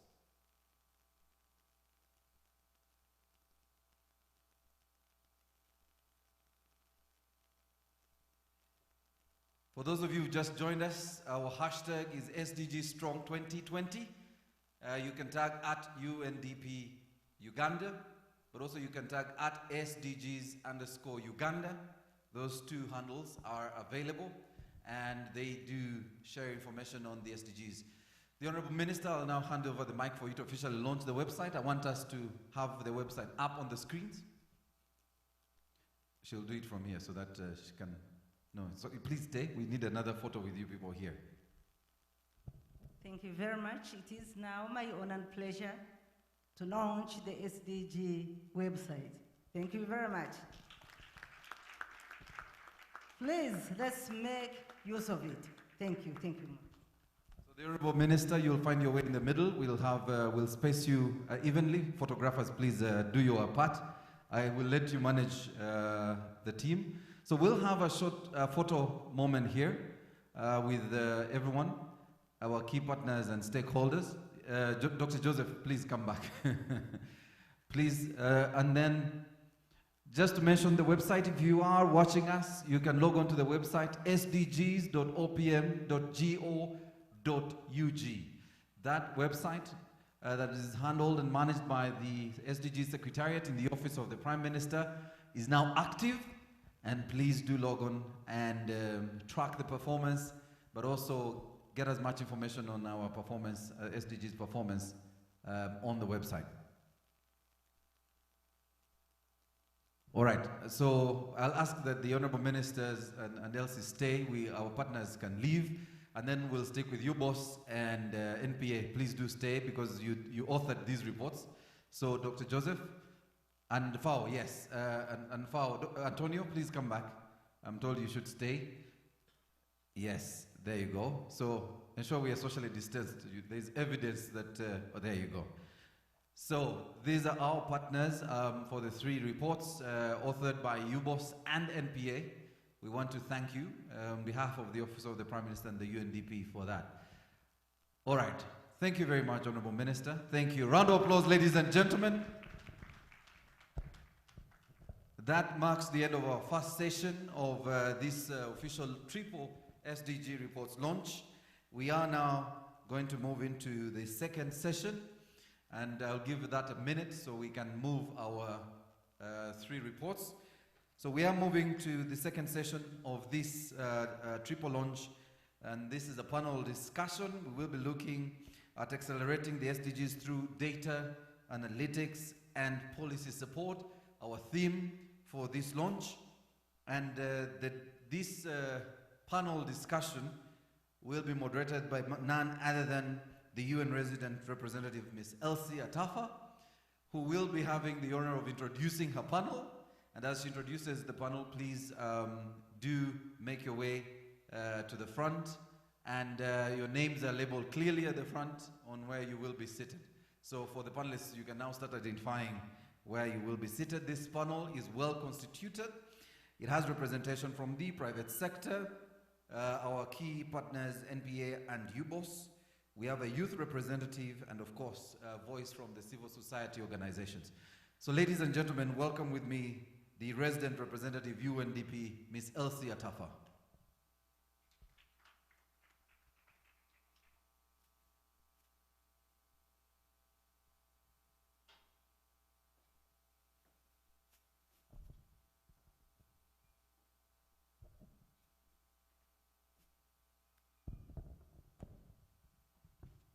Good morning once again.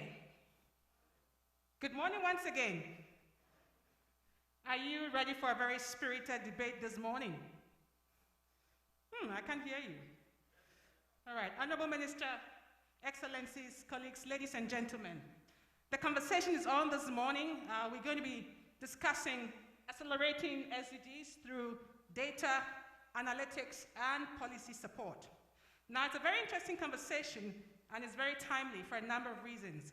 It is happening at a time that we have the NDP3, which is going to, propel the future of the country in the next 5 years.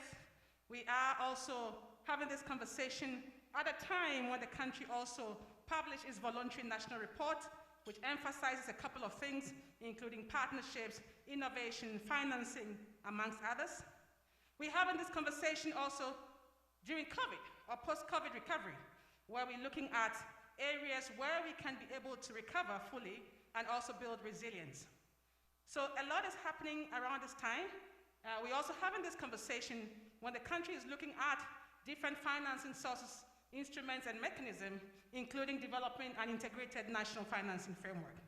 We're also having a conversation around this time when the United Nations itself has launched its cooperation framework to support the government's efforts on sustainable development.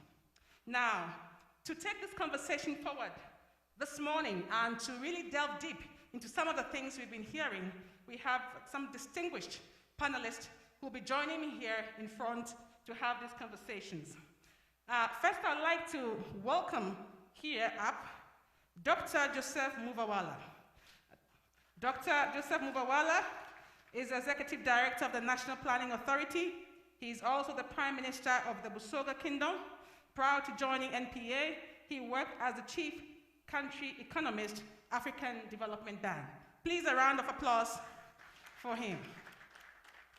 Next, I'd also invite to the podium Dr. Chris Muchiza. Dr. Muchiza is the Executive Director of UBOS. He's the Executive Director of UBOS, and then from 2019 to 2019, he served as the Director of Macroeconomic Statistics at UBOS. In that position, he was part of a 17-person senior management team at the helm of affairs. So Chris previously worked as a statistician at the Uganda Ministry of Finance. He also worked at the Uganda Revenue Authority. Please, a round of applause. I'd like to welcome to the podium, please be seated. I'd like to welcome to the podium Honorable Victoria Sachitoleku, hope I pronounce it well, Vice President, PFSU, and Chairperson of the Governing Board of Uganda Agribusiness Alliance. She was former Minister of Agriculture in the Ugandan government, a post she held from 1986 to 1995. She was a representative for the United Nations Food and Agriculture Organization in China, Mongolia, and South Korea from 26 to 29. She also served as FAO's representative in Ethiopia to the African Union and to the Economic Committee for Africa, ECA, from 25 to 26. So we have very distinguished panelists here. I would also like to welcome to the podium Mr. Richard Sewachiriyanga. I tried. Yes. A round of applause for me, I'm trying. He's a former Executive Director, Uganda National NGO Forum. Richard is a co-chair of the Global Call to Action Against Poverty, and the former Executive Director, like I said.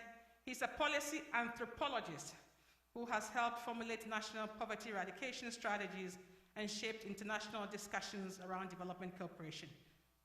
And then last but not least, I'd like to welcome Ms. Olga Namukuza. She is Program and Human Resource Manager at the Ugandan Network of Young People Living with HIV and AIDS. Olga has led a number of initiatives supporting youth empowerment. She is a member of the Reproductive Health of Uganda National Executive Committee and the regional representative to IPPF. I think that is the International Planned Parenthood Federation, Africa Regional Council. So welcome to you all. So now we're going to get started with the conversation. And again, if you're listening in this morning, we are here discussing how we can accelerate the Sustainable Development Goals and by extension, the Third National Development Plan and our Vision 2040. We are looking at a number of spaces where we can accelerate SDGs, as well as how we can use data and analytics and policy support to accelerate SDGs. I would like to start off this conversation with Dr. Joseph Muvawala for a couple of reasons, because he and his team have been leading the conversation around the NDP3. Now, Joseph, you've been listening into the conversation today, and one of the things that has come out very strongly this morning is the need to focus on accelerators. And I know NPA has led a very brilliant work looking at the integrated SDG model, where you have identified environment, governance, and industrialization as part of the accelerators. Of course, the report also touches on agriculture, health, education, as some of the other accelerators. But importantly, you focus on these three.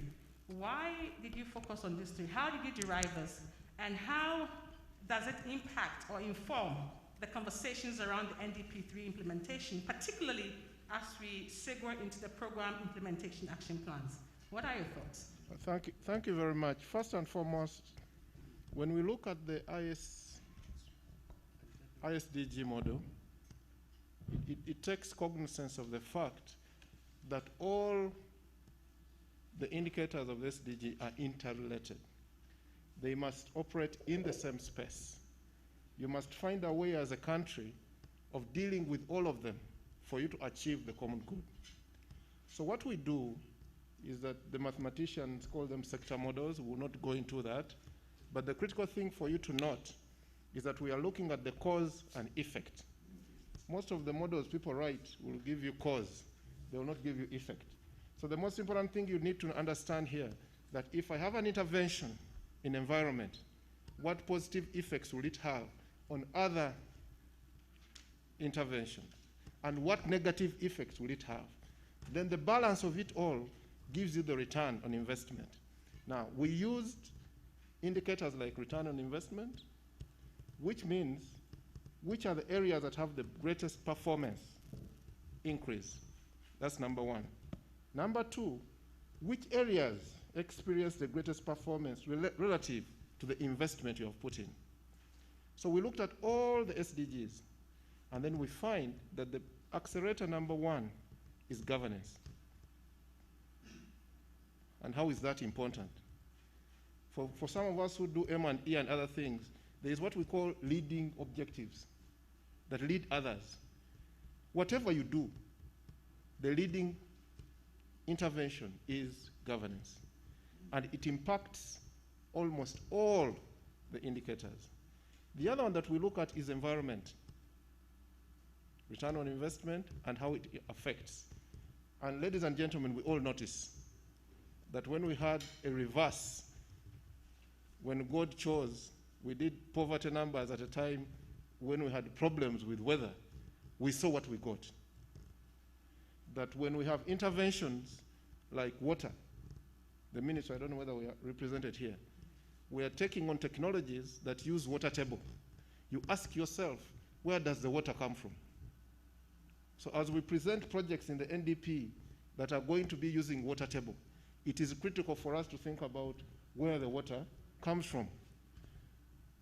Ask those questions. Don't just celebrate a borehole, which is taking away the water from the water table, without looking at how many trees have you planted, for example.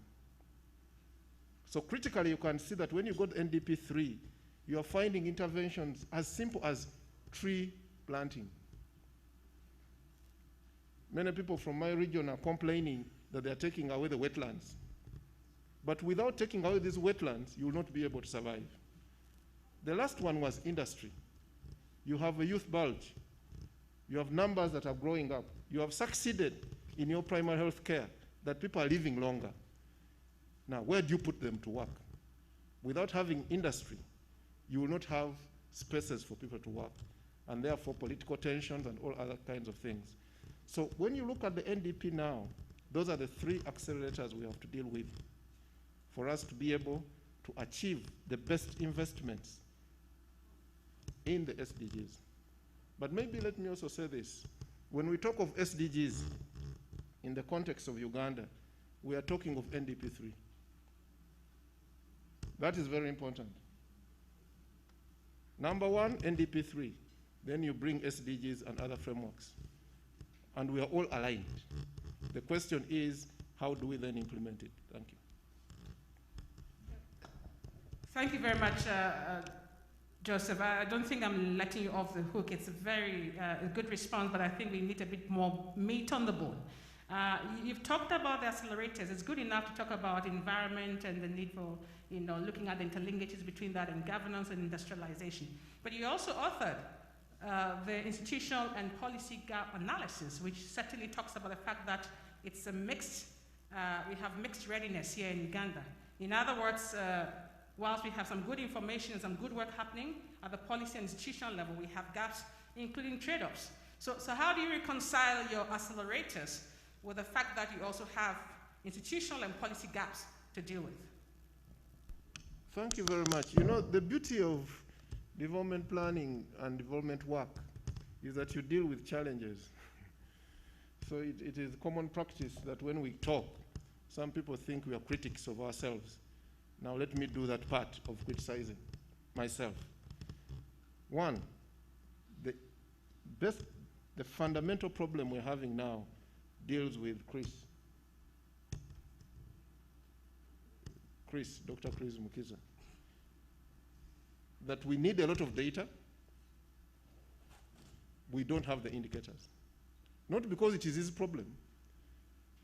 Data is demanded. Now we are demanding for the data. Does Chris and the systems have the capacity to respond to the data that we need? Critically right now, Chris must change the whole statistical system to concentrate more on administrative data. Many times, we never thought that was very important. And when you read the plan, he has responded very well.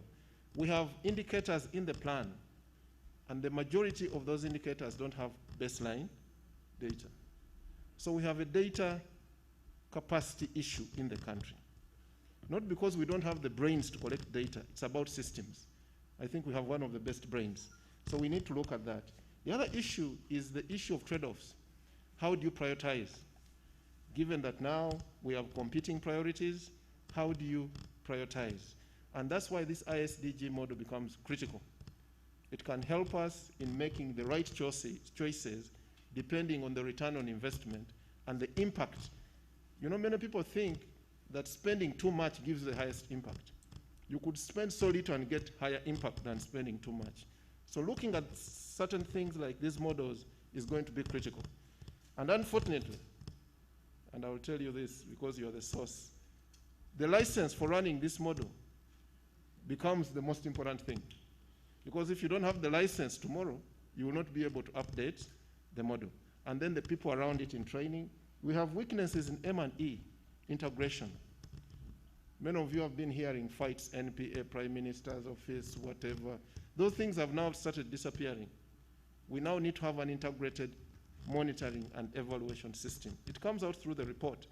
And that's why you see in the plan, and I have been a little bit criticized for this and others, we are saying we want to strengthen the Office of the Prime Minister for coordination and M&E.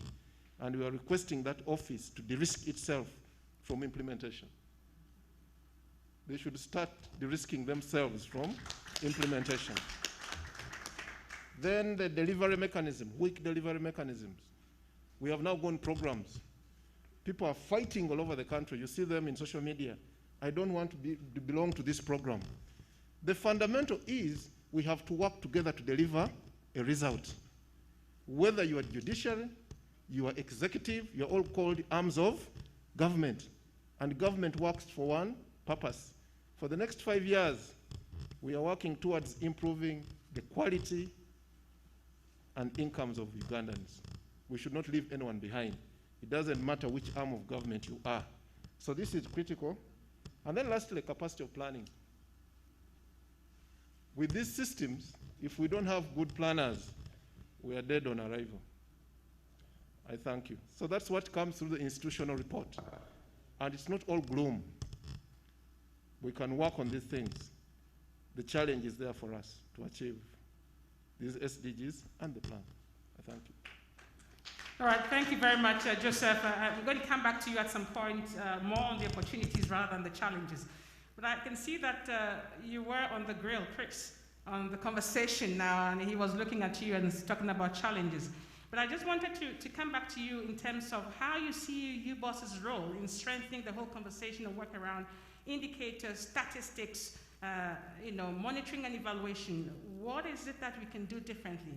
And more so when you look at the SDG 16 data report, whilst there's a lot of good work that has been done, we don't even have data on some things like illicit financial flows. We don't even know. So how do you see things? And let's hear from you.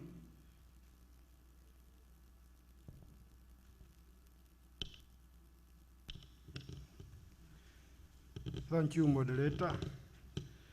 And I want to thank my colleague, Joseph, for accusing me correctly.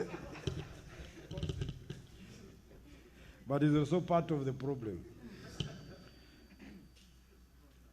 Statistics became prominent way back in the biblical times, during Deuteronomy, when the king wanted to know the strength of the people they had. So if you can speak into the microphone. Of the people they had.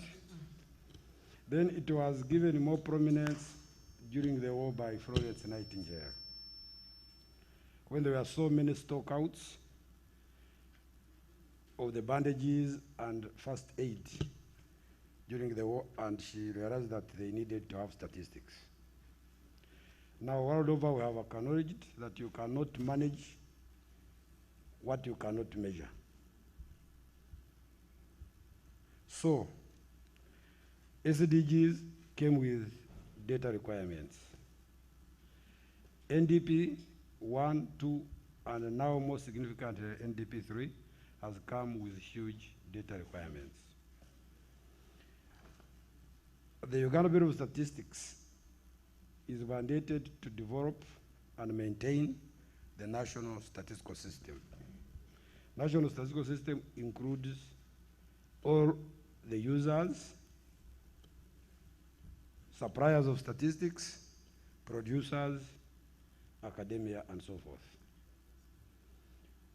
And our role at UBOS, we are supposed to coordinate and strengthen the partnership. So what have we done so far? The statistics you saw for SDG are groomed. We have already achieved 45.8%.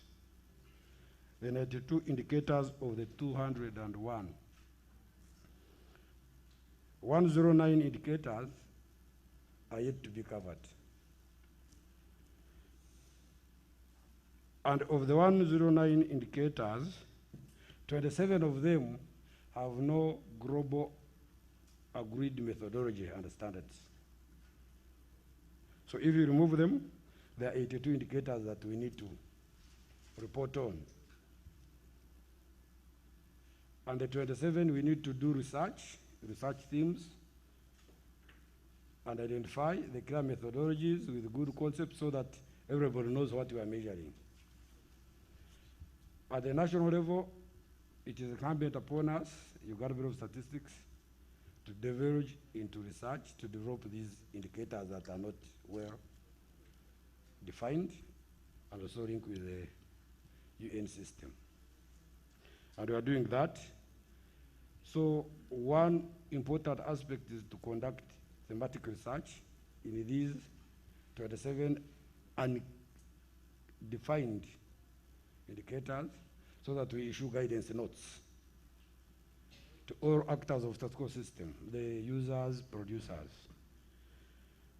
And also make sure that by the end of 2021-22, we're able to report on the 82 indicators which are clearly defined in terms of standards and methodologies. We've developed the technical working group, the National Technical Working Group, with the focus groups from 50 MDAs and civil society organizations, with the focal persons to track the generation of the indicators. We've developed the National Standards Indicator Framework that moved us from 45 to 92. And we have now developed the one going forward to capture the 192 indicators. What do we want to do? We want to work with the actors in the NSS, including non-state actors, to develop the program now, program-specific sector strategies. We had been used to sector strategic plans, but now Joseph has brought problems. We have 18 programs which have a lot of indicators to be reported on, from the process indicators to output indicators and outcome indicators. And the good thing, they are all aligned with SDGs. So at the Bureau, we have developed the National Strategy for Development of Statistics, which we call Plan for National Statistical Development 3. Sorry, I didn't hear that. Plan for National Statistical Development 3, which provides all the strategic pillars to address all of the data challenges. And every MDA and local government and participating civil society organizations are required to develop the program-specific strategic plans for statistics so that they can use it as a vehicle to develop the statistics. So for the, I'm going to interrupt you there, for the lay person listening to you, because it's important that we don't talk statistics. Why is this thing important for the average Ugandan? Why should we be concerned about data, statistics, indicators? I mean, in very simple terms, why does it matter? Yes, I started with the requirement that if you don't have statistics, you cannot manage anything, even at the household level. If you have a number of children in your household, you need to develop the figures to know how much food you require per day, how much water you use, how much charcoal, firewood you require to prepare the food, how much salt you require. Otherwise, if you just do things haphazardly, you will not manage even a home from that level. And once we do it at the home level, then we manage it at a national level. So we need to have figures and facts that clearly elaborate what is required for sustaining any well-being. That's the minimum definition. Now, at a national level, any policy worth its name must base on the facts and the figures generated by the households that I have mentioned, the communities, and the sectors, and now the programs. I've already told, if you read how Florence Nightingale brought the idea of statistics, people were dying before there were numbers. But after identifying that we need this for a given casualty of numbers, then death stopped. The infant mortality rates worldwide were remaining higher until when we knew that there are other important indicators or aspects that a woman who is to bear the child requires before even conceiving the child. And also the morbidity of mothers giving birth. So until when we know what is required to put into a mother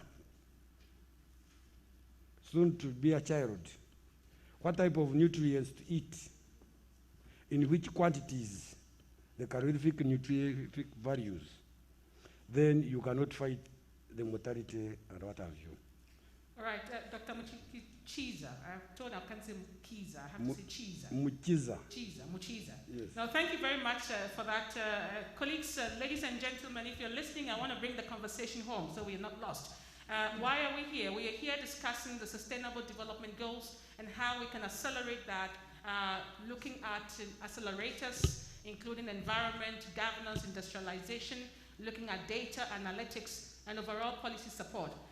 Dr. Joseph Mvawala started off the conversation with us, positioning why we need to use accelerators such as environment, governance, and industrialization because of the return on investment. In other words, if we invest in some of these things, we can be able to impact on other SDGs. And he also demonstrated how that model that NPA is leading was used. He also touched base briefly on the sort of gaps that we need to fill in at the institutional and policy level. And therefore, that segued very beautifully into Dr. Muchiza's presentation around why data is important, why we need to have indicators, why we need to work together, and what it does for improving livelihoods and development in Uganda. It was very beautiful that he also started off with a religious connotation around the Deuteronomy in the Bible, as well as going to Florence Nightingale from a medical point of view. But anyway, Richard, you've been listening in, and you've had, extensive experience working with civil society organization, importantly around poverty eradication and focusing more at the decentralized level. Now, you've listened to Joseph, you've listened to Chris. I just wanted to share some reflections around how we can empower people on the ground, the local governments, the people, leaving no one behind. Where are they? They are somewhere. How do we make sure that those people can be reached? What needs to be done? What kind of engagement strategies? And what would you recommend? Listening in. Thank you very much. Once again, my name is Richard Sawakirianga, formerly at the Uganda National NGO Forum. Right now, I'm in Arusha doing work on the sub-regional level for EAC and SADC. I'm heading the Training Center for Development Cooperation. But just to go back to this, I think that while the two issues that have been talked about are important, and I spent quite a lot of time last year and this year with Dr. Albert, at the SDG Secretariat to understand some of these issues. I think where we are as a country, one of the things which we did very beautifully at the beginning, just as the SDGs were launched, as you know, the SDGs belong to Uganda. The president of Uganda was the one who was in the UN. He's the one who hammered the thing at the assembly. So in a sense, we are supposed to be in charge of the SDGs for the world. What we did as civil society after that 2016 launch is we came back home and started a campaign called Tonde Kamabega, Leave No One Behind. And we sort of were promoting the idea that what we need to do is to find ways in which the voices of marginalized can come into the policy process. Because as you can hear, the statistics are important, but you see, a statistic without a voice can also become a very empty number. So one of the things that for us we thought, and which we kept doing, is to do that. And we were honored last year that the minister in charge of SDGs, Honorable Karol, came and relaunched that campaign. And the idea behind was really to say that, look, if you are going to make any dent on this global agenda that we have put together, then people must be at the center. Yes, plans can be there, statistics will be there, But until people can start doing certain things that shift the development discourse and the development, the way they do development, you can't see much. And so one of the things we were emphasizing is for people to be able to express themselves in terms of the needs that they have at a local level. And so one of the things which I know that the SDG Secretariat, for example, is interested in is the whole issue of having this SDG discussion going to the district development plans. Because that's where the rubber meets the road. However beautiful the plan at NPA is, if the district development plan does not connect with the plan up and also the reality on the ground, it will be very hard. So I guess that for me, that's one of the ways in which you can empower people. There is a beautiful experiment that was done last year in Ngora when they did the voluntary national review, the voluntary district VNR or something like that. I think that was a very powerful thing. And if it's possible, each district should do it. Because if every district can do a review of itself in terms of its readiness, of its targets, and how it will achieve the SDGs at that local level, it will go a long way in helping the citizens to actually benefit a lot from this. So I guess for me, that would be one thing. And the other thing which is critical now, I think which we have to bring into the discussion, is that, as you know, the Secretary General has declared this is a decade of delivery. We are in the last 10 years of the SDG era. And I think one of the things we really have to do is to start saying what are the things that will shift the discussion. And the good thing is Uganda, we have got there, at least we now know, that governance, environment, and industry will shift the dynamics. But how we put that into practice is critical. As you know, our environmental indicators, our forest deforestation is in a very huge problem.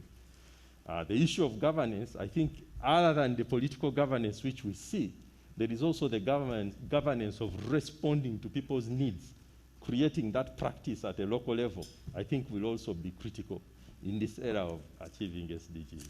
Well, thank you very much, Richard, for those reflections. I think you've really laid down very powerful points around engaging people at the local levels, giving a voice to people, and mainstreaming some of the issues we're talking about into district plan. But perhaps just to push you a bit more, I mean, decentralization has been a very powerful process in this country and many countries in the region. In this decade of action that you talk about, what do we need to do differently beyond just mainstreaming the issues into district plans, for example? My sense is that, we have, I think, decentralized and over-decentralized in Uganda, and that is probably part of the problem, that right now some of the units are not economically viable. So one sense will be to also start thinking about ways in which different local governments can start creating synergies in the areas where they want to influence development. There will be things which I think is critical now. I'm sure if you look at our statistics, they are not going to be representative for each district, but at least they can represent a region. So I think that is one thing that would be critical, to try and create more synergy at the level of the districts in order to attend to some of these questions where we are seeing problems. If you think about some of the technologies, they require scale. And that will not be, we will not ask every district to become an innovation hub, for example. If you think about markets in agriculture, they will tell you that it will be the consolidation of the outputs, or the agricultural outputs, that will shift the income welfare for people. So I guess that would be something that will be critical to do now at the decentralized level. Well, thank you very much. I think the word that is coming through is synergies, really aggregating the full potential of local governments. And so thank you very much for that. I'm going to come back to you, Olga, because you're listening in this beautiful conversation around accelerating SDGs. through data, analytics, policy support. Young people are great potential. They have creativity, they have energy. This country has the second youngest population in Africa. The youth are entrepreneurial. There's a lot that can be done. So listening in and looking at the agenda for today, which is how we accelerate the SDGs, and by extension, again, when we talk SDGs here in Uganda, we're talking the third National Development Plan and future development plans for our country. How do you see the role of young people? How can they be engaged in a strategic way to really advance this conversation that we are having? What needs to be done differently to really mobilize the energies and the creativities that young people have here in Uganda? Thank you so much. Once again, my name is Olga Dafina Mukuza, and I work as a programs manager at the Uganda Network of Young People Living with HIV and AIDS. I like the fact that it is acknowledged that Uganda is one of the youngest populations in the region, and actually even globally. For us as a country, we need to appreciate, actually we have appreciated that we are a very youthful population, and we are now looking at ways of harnessing this youthful population. However, I think we still have some issues, some challenges that really exist when it comes to defining our youth population. Because if you look at the different definitions that have come up to define the young people, if you start with the one of the World Health Organization, they are looking at the youth as 10 to 24. Then you continue into the country of Uganda, which is then extending the youth age to 35. So you look at it in two ways. The most important thing is that the young people or the youth are the source of the statistics that is being put out. There was a key point that came out to say you need to understand what is happening in your country for you to be able to plan for it. So the young people are the source of the statistics, and they are the ones that are bringing this information and the ones that are bringing to reality the different plans that we have. So it means that if we are to work with them, it means that if we are to achieve the SDGs, there has to be a greater role that is played by the young people, because the SDGs explicitly and implicitly refer to working with young people with a big focus on empowerment and well-being. So the first thing is, what is the role of young people in this journey? I believe the young people have played a big role in terms of awareness raising for the SDGs. There was something that came about, the young people have localized the SDGs. They have brought the issues of the SDGs to a home basis, to the last mile. They have taken this conversation beyond just the bigger platform of the SDGs, but going down to understand what does it mean for us. The young people have played another big role in terms of innovativeness and creativity. They have come up with a lot of things. If you look at the innovations, for instance, in the transport industry, innovations like Safe Border, if you go into the health, they have brought about applications. If you remember during the lockdown, the first initial strict lockdown, there was innovations of WhatsApp doctors, there were innovations of how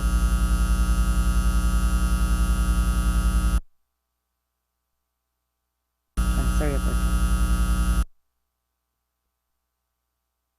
that.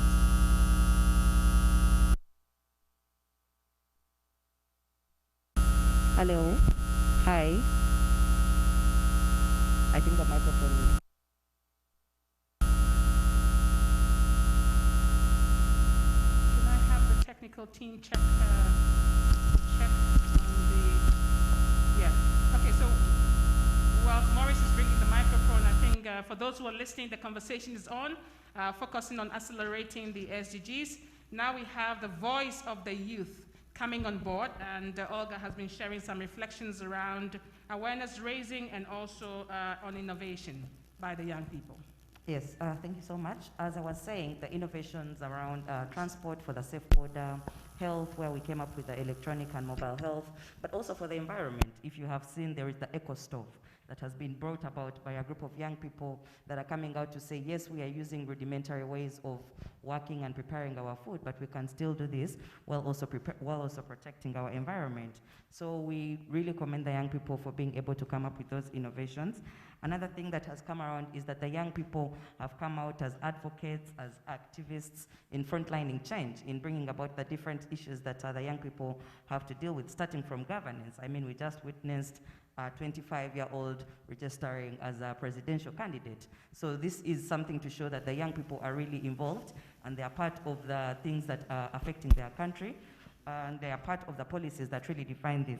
For me, one of the things that I really, really want to give credit to the young people is about demanding accountability, especially for the SDGs, especially for the policies and the different frameworks. We have come out to say, yes, Uganda is developing very good frameworks, very beautiful frameworks that are being implemented in other countries. So we are coming out to say, where is the money going? You know, there is a lot of funds that are coming in from the Global Fund.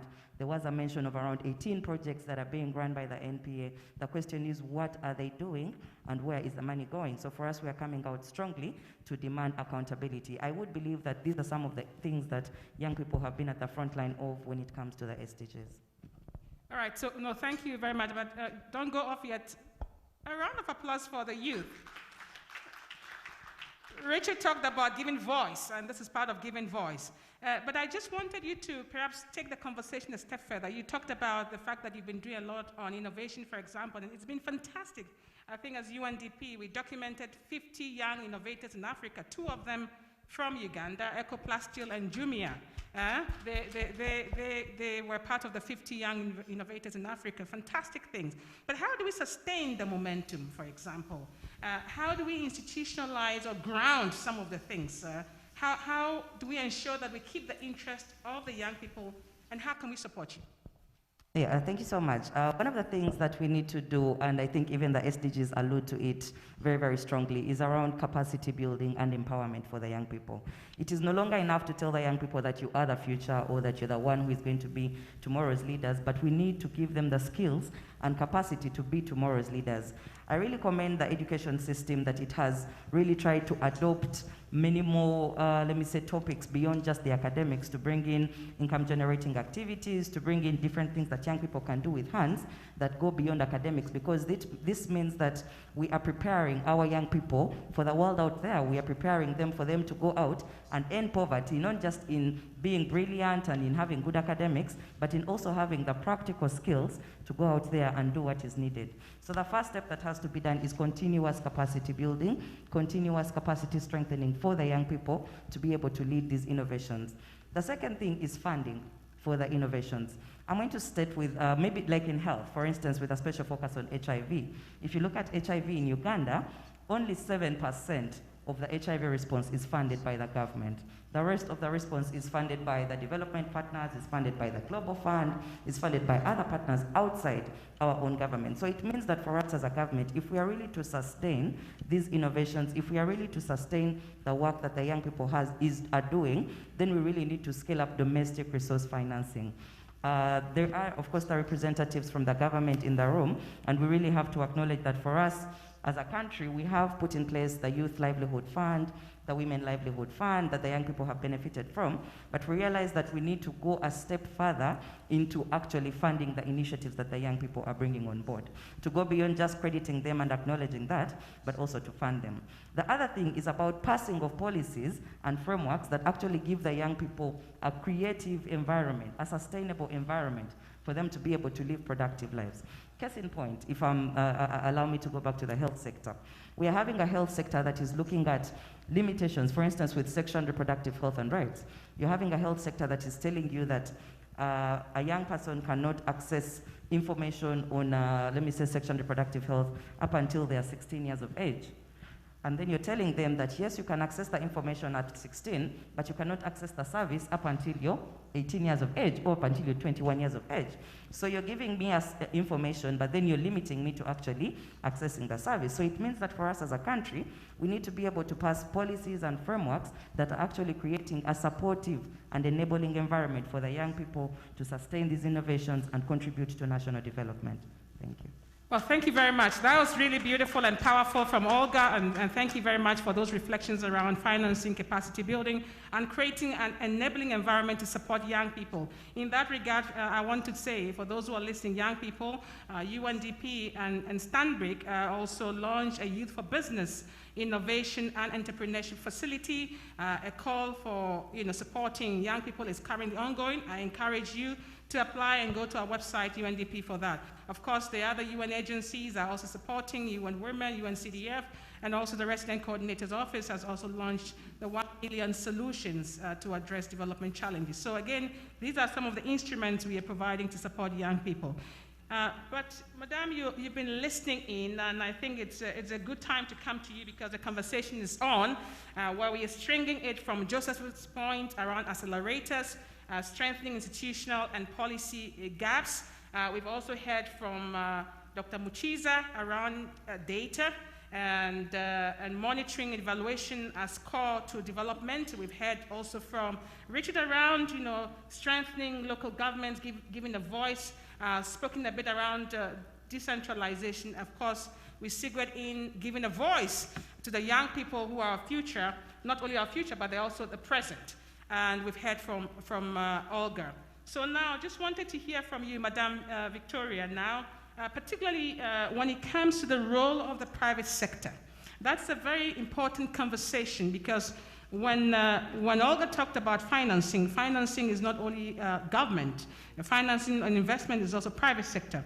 How do you see the role of the private sector in terms of spurring innovation, in terms of supporting development, in terms of promoting private-public partnership, and what can we do differently in order to tap into private sector support to the SDG agenda?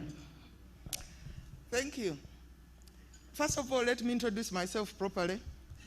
I'm Victoria Secretary, the farmer's daughter, who is now a grandmother. And I'm really happy that I'm speaking after the youth. When you look at this topic, theme is accelerating SDGs through data analysis and policy support. This is the stage at which I really want to thank you, boss. You are one government organization which I really respect, and I thank you for your work. Now, UBOS regularly produces these reports, but first of all, when I go onto your website, it is very difficult to read, but when I find the typed one, I can read it very well. They bring out figures like, I don't know if all of you read the figures they brought out early this year about education. And they said, in 2008, 1.9 million children went to P1 in Uganda. P1, 1.9 million children. By the time they got to P7, there were 600,000. From 1.9 to 600,000. Right now, those are the children who are in senior 6, and we have got less than 100,000. UBOS tells NPA that that is what is happening. Whose job is it to ask where are they? Because we are saying no one left behind. And right now we are saying accelerating. In other words, the train of education, which took off in 2008 with 1.9 million children, is now arriving in senior 6 with 100,000. Who is finding the 1.8? And that is 2008. I'm definitely sure the figures are not any different for 2009. So by the time you get to now, if you take 2009, 2010, you could be having 5 million children who fell off the Education Express train. NPA, what more statistics do you need in order for you to go and find them? You are accelerating without them. So that is one question. 2, another statistic they gave, which really will stick with me into my grave, is when they said that if you are a Ugandan girl and you are aged between 10 years and 20, 80% chances you are going to end up in agribusiness of some type, some agriculture, some agribusiness, vending or whatever. They tell NPA this. They tell Ministry of Education this. And somehow we continue like they are no. True, we do not have all the figures, but what have you done with what you have? That is what I would like to know. Right now, my granddaughter here is thanking government Minister of Education for this and the other, and of course skilling. Can statistics please say it and say it again and again, that 80% of Ugandan children are destined to agriculture? Because after you tell them that, then they go and set up so many schools to train young girls in tailoring. Same day, they approve the importation of second-hand clothes. Now, accelerating? Where are the youth? Who is there for us? The reason Olga is saying what she's saying is because she happens to have been one of the 100,000 who made it from P1 to senior 6 to university. Now, as a grandmother of those who dropped out of school in P4, P5, I'm asking why you are accelerating.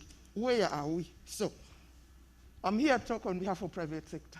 That is exactly what the private sector is asking. We in the private sector are ready to invest and actually employ some of these youths. But honestly, most of them do not have numeracy.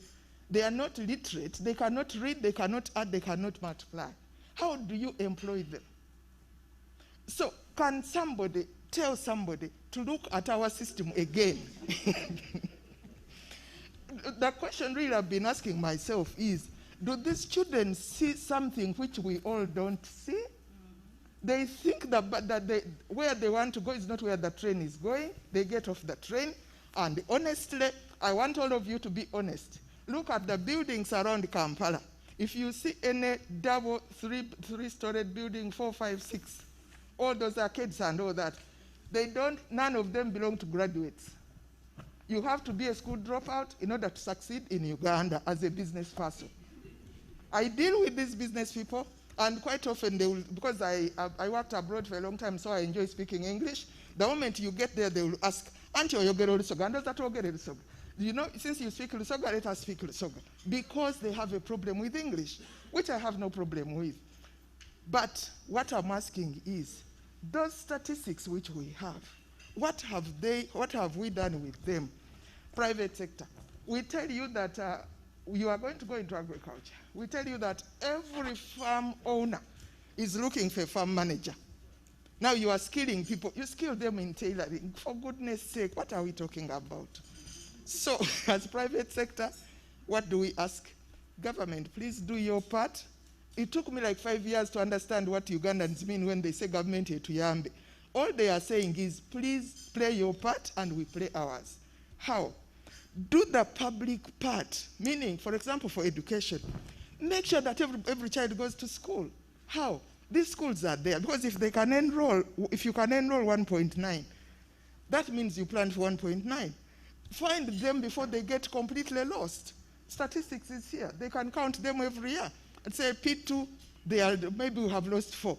P5, don't wait until 10 years later for statistics to say, oh dear, we lost them.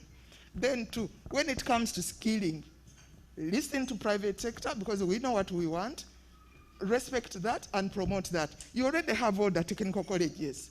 Prioritize what we need. I thank you. A round of applause for Jaja Victoria. Yeah, but thank you very much. I think you put a bit more the onus on the government and what the government needs to do. But I just want to hear from you. I mean, these are long-term things. You've talked about some of the causes, I think, which may be true. But then the point is, what can you do now as private sector to help bridge some of the things that you've just talked about, including on innovative financing to support young people like Olga? I'll come back to you to react to some of the points that Jaja raised, Joseph and also Dr. Chris. Then I'll come to you, the audience, because we don't want it to be a monologue, and we'll take a few reflections from you. So I want the ushers to be on standby to pass on the microphone and sanitize them when they go around, or at least somebody holds them, and then we'll try and wrap up pretty soon.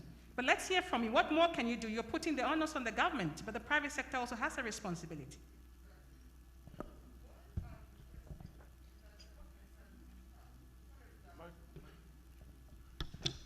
All I'm asking is that the government does its part. For example, if we are talking about public policy, where, for example, we want every child to be in school, let government maintain it. Let government push everybody. Tell every parent you have no choice other than take the child to school. Then with the private sector, we set up the schools, and Ugandans love education. They will come in and pay and go to school. But when government keeps quiet, everybody thinks it is okay. Then too, when it comes to, let's say, health, we are talking about vaccination. Whatever you say should be consistent. Because when you take a child to school and she's taught about vitamins, we say in order to have your vitamins, you have got to eat them every day. Then you are calling people to come to a clinic to be given vitamins. It just doesn't add up. So Government, do your part. Then we, private sector, we set up the clinics as private sector. We set up the schools. Then when it comes to, let's say, private sector, which is like the ones in finance, they are ready to cooperate and coordinate whatever programs government puts in place. For example, we are talking about industry. If we want funding for industry, most of that is going to come from private sector. Can the government make sure that the children are educated properly so that they are employable? When you set up these skilling schools, can you equip them and make them relevant? Then we shall employ them. Then when it comes to funding, can the financing sector is ready to go a step further, move from their offices and go into development, where they look at a system as a system. If, for example, somebody is funding the production of beans, there is no need for the farmer to borrow money to buy the seeds. This money, the check could be written to this store where you have got the fertilizers, you have got the seeds. The farmer gets a voucher, goes to this store, gets the seeds and the fertilizers, produces the food, sells, and the money is deducted and paid back to the bank. So in other words, we, the private sector, are ready to go a step further, but we need to deal with an educated private sector. Thank you. All right, a round of applause again for Jaja. Honorable Minister, Excellencies, colleagues, if you're listening in, we are discussing accelerating SDGs through data analytics and policy support. When we talk SDGs or Sustainable Development Goals here in Uganda, we're talking the National Development Plan 3 this time around. We've been hearing conversations around how we can accelerate that. We heard from Dr. Muvawala around 3 accelerators that we can use on environment, on governance, on industrialization, and why they matter, and the impact on the other SDGs. We also heard from him around the need to fill in some of the institutional and policy gaps to accelerate SDGs. Dr. Muchiza came in around what UBOS can do on the data dimensions, on monitoring dimensions, on indicators, and outlined a few things that needs to happen, why it is important for us to focus on data.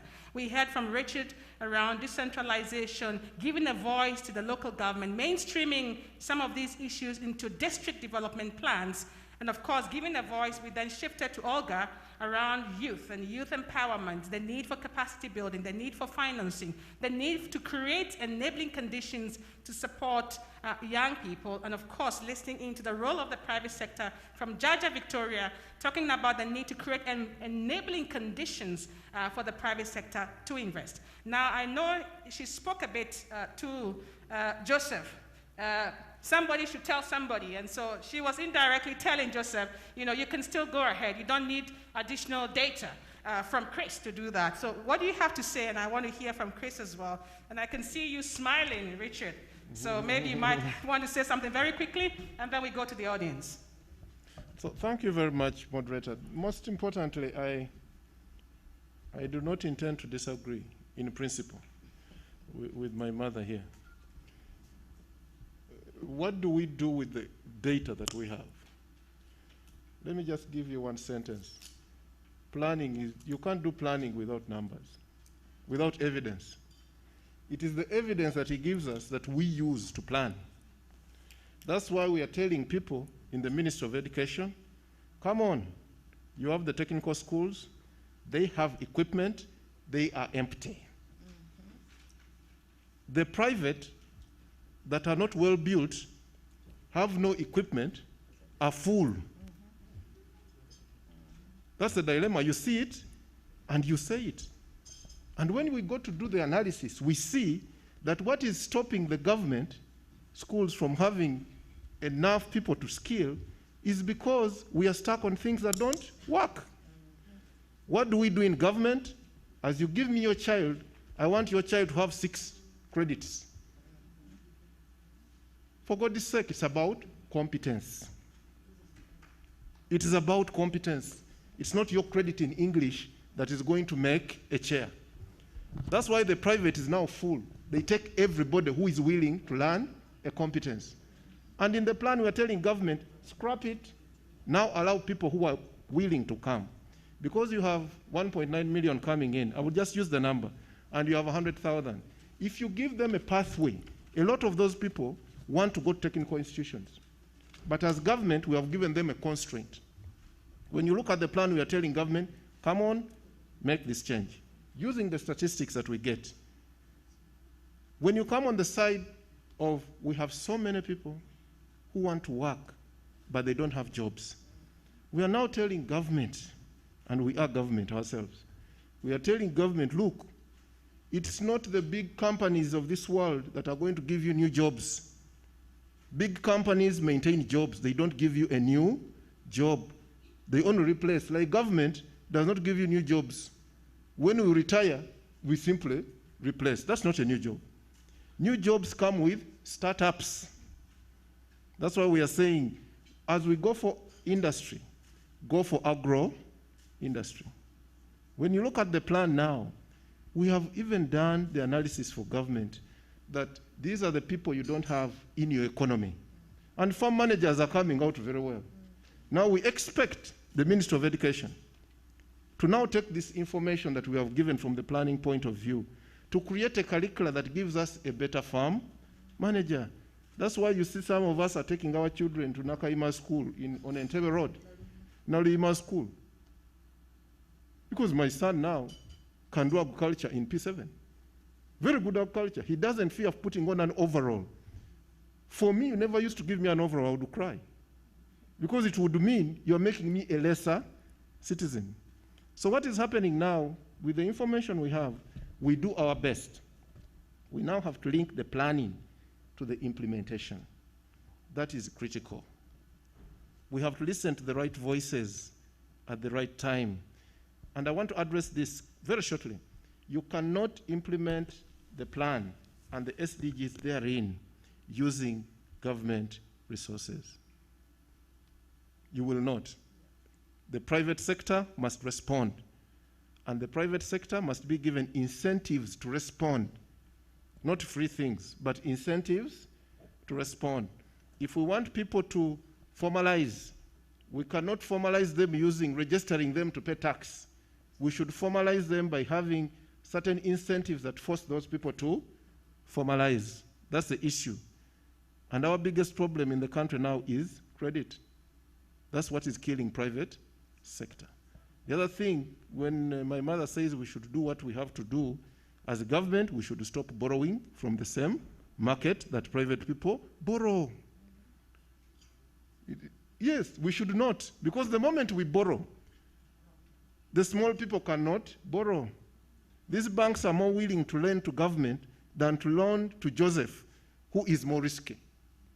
So the bottom line is we pick all that information, we put it down in the plan. This plan is one of the best plans I've ever read myself. I didn't prepare it myself. They're technical people. I don't want to take but I'll take the blame for any mistake in it. But the point is, if we can fix ourselves to implementing one framework in this country, we have a very good chance. Uganda is one of the best planned countries. With planning, I can't fault you. When I check your implementation, we have a problem. And that's why you see now, in the new reforms, we're asking Honorable my Minister for General Duties. When I read the plan, she's the one in charge of implementing this plan. No wonder even the SDGs are in the same. When I read it, the person in charge of ensuring the plan is implemented in this country is the minister in the Prime Minister's office in charge of general duties. That's what we are proposing. Isn't it, Joseph? Yes. And this is what we want to see. Then we want to see that office stopping to implement itself. Keep away those small things of small people of implementing and be on top of us and ensure that we implement what we plan. SDGs will for sure, we will do a very big dent in the deficit that we have so far. Otherwise, we have a serious challenge going forward. Well, thank you very much, Joseph, for those sort of bold points around competence, mindset change, planning and implementation, and also providing incentives to de-risk investments. But maybe, Dr. Muchiza, you might want to say a few things. I mean, you had the data connections coming out strongly again. Is there one in a minute. Are there any reflections from your side? And then I'll go to the audience. I can't agree more to what our mother has said. We are advocating for the completion. Please use your microphone. Yeah. We are advocating for the completion of the data value chain. Let's produce statistics that is required, give it to the users, use it, and the statistics must have the impact. The impact to society. When I was still a young graduate, I used to admire her. She was the Minister for Agriculture.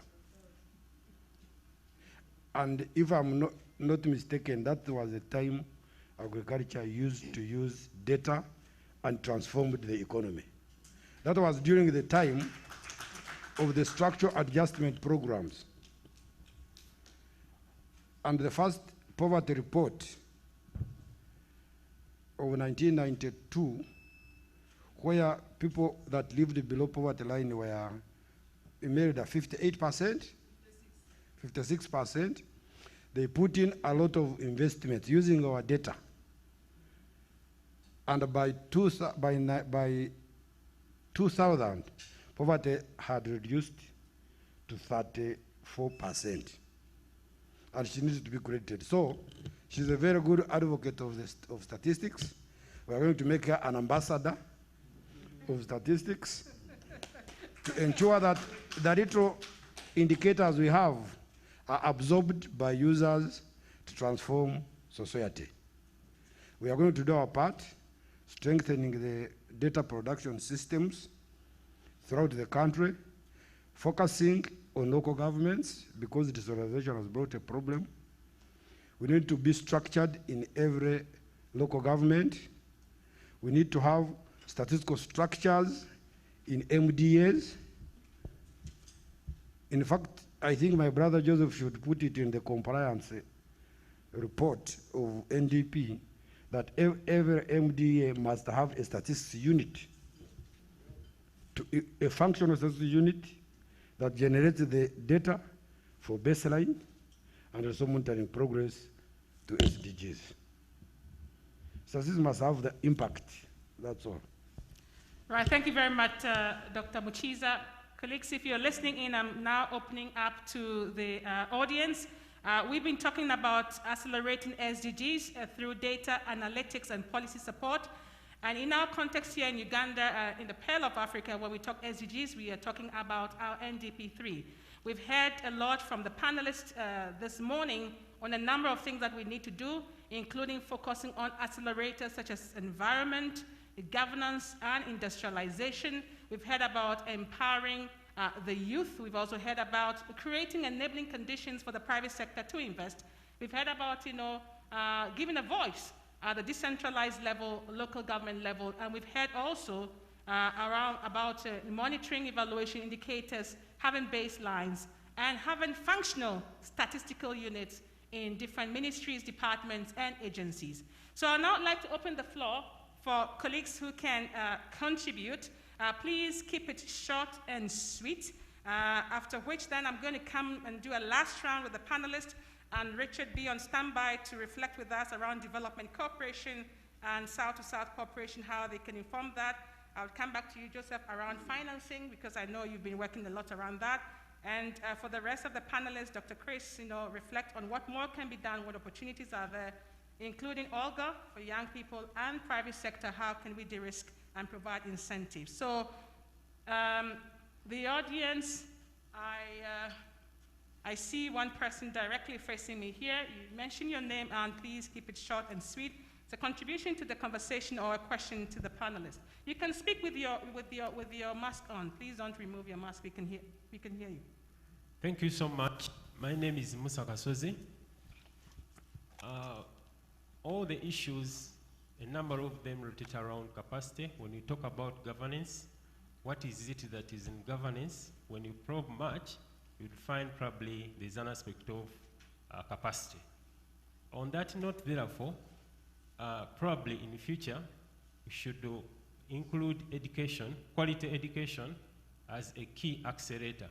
These first three are very good: governance, environment, and industry. But then what quality of human resource personnel to drive these components? The other is increased financing then for these accelerators. Because then we've talked about, for example, decentralization. We have a lot of money that is left within the centralized system, and very little goes to the decentralization units. So we decentralize work, and then we centralize a lot of finances. So we need to increase financing for these entities. Thank you.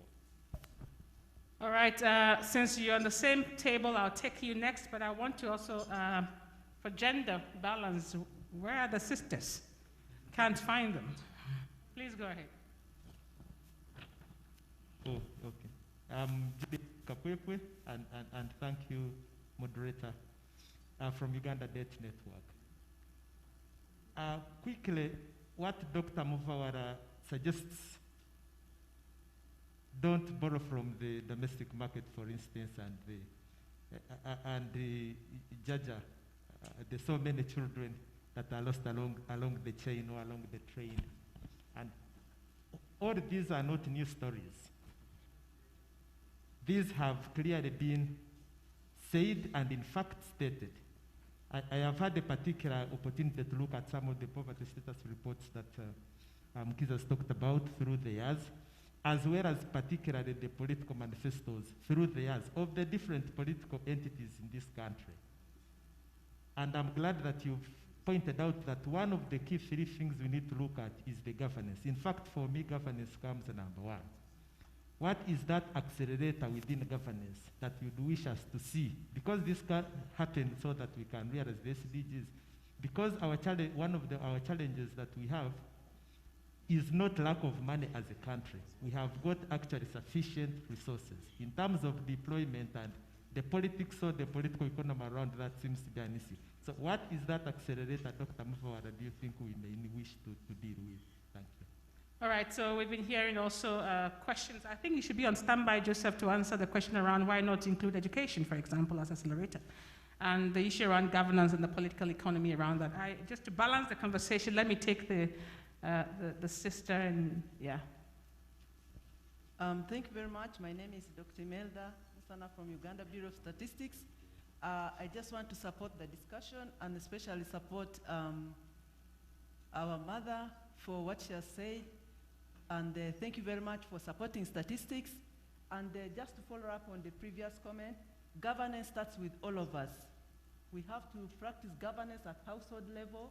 If your child is in P1 and drops out in P2, what are you as a parent doing to make sure that this child goes back to school? So that all of us are accountable, all of us are responsible, and therefore nobody will be left behind. Neonatal mortality, for instance, is another key indicator which has stagnated at 27 deaths per 1,000 live births for the last 15 years. So what are we doing? Are the mothers going for antenatal? So for us to accelerate this, all of us need to play a role, all of us need to be responsible, and all of us need to start governance at the lowest level. Thank you. All right. Thank you very much for the reflections around governance and everybody's responsibility. Dr. Bayo, I think I saw you were inspired, and I'm coming over there, and I think I'll take two more, and that'll be it for now. Thank you very much for the opportunity. I think my sister mentioned the level of households. There are 70,000 plus villages. Let's go a little bit down beyond the local government and consider this wider population. This is very important. And the complementary role of the private sector, madam, is very important. The innovativeness the government needs. So it's a complementary thing. It's also important that efficiency that the private sector brings is also very important. You don't lose money. So if you can help government to introduce some of the value adds that the private sector has, this will be very important. And on the accelerators, we mentioned three things.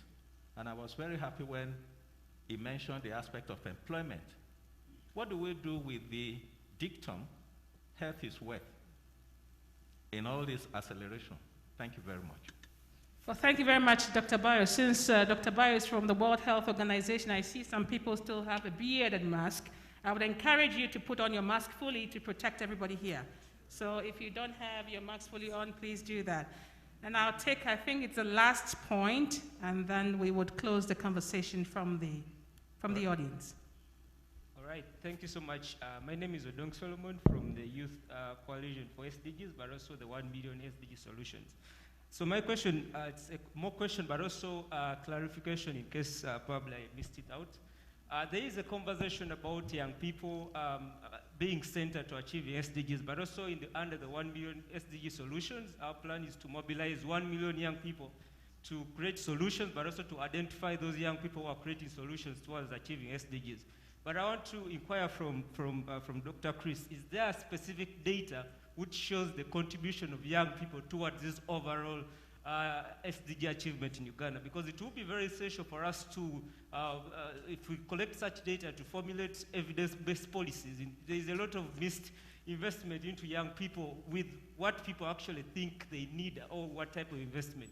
If it's something like that is on there, we shall be very glad personally to partner with in order to bring that to bring that into existence. But what I'm simply asking about, what is the contribution to of young people into achieving SDG in terms of percentage-wise in the...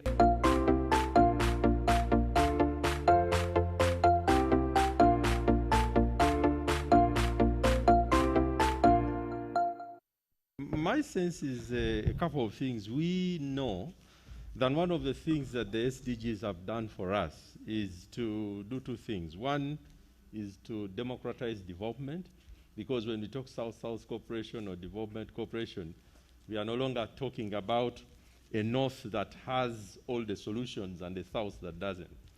So that's important, because what that means is that even locally here, we should now start thinking about things like democratizing development.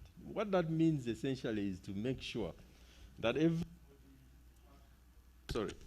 everybody's view, everybody's perspective is appreciated and taken into consideration in any development process, be it a young person, a young woman, an old person, and all that. That's one. The other thing is we also have a very good part of the SDGs which is about domesticating development. Because the other thing is that what the SDGs also allow us to do is for the first time we don't have to have a way in which we can have a magic wand for implementing all the 17 goals. And we don't have to bother Chris here to give us data on each and every indicator. We just have to get what is relevant and domesticate it for the Ugandan cause.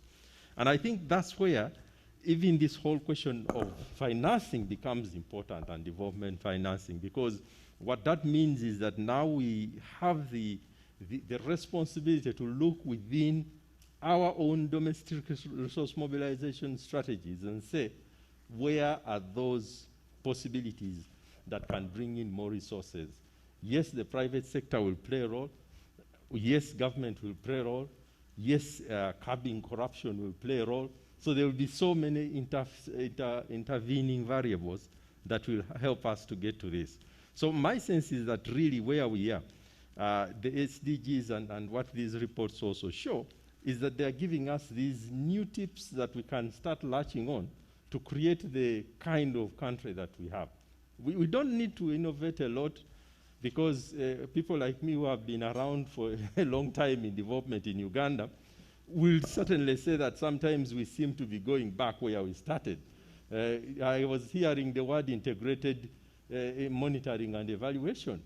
If you go to the Prime Minister's office and dust off where Dr. Byamjisha was sitting, there is something called the National Integrated Monitoring and Evaluation Strategy.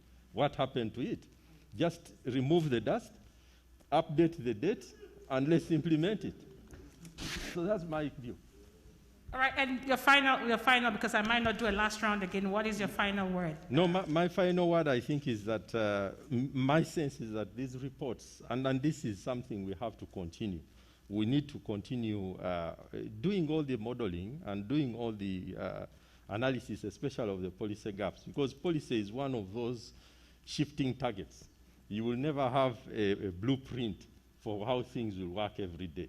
And that's why Mvala's job is very enviable, because he always has work. There will never be a day when the plan will give you the actual solution for everything. He will have to continuously give us new plans. So I guess that for me, it just means that we have to do more, but also to continuously focus on ensuring that at a local level, these processes can start. And the opportunities are there. The work that is being done by the SDG focal points, the work of strengthening the planning units in districts, the work of ensuring that communities engage in the SDGs through Tonde Kamabega and all these other initiatives. I think those are all opportunities that we can exploit in this decade of delivery. Thank you very much.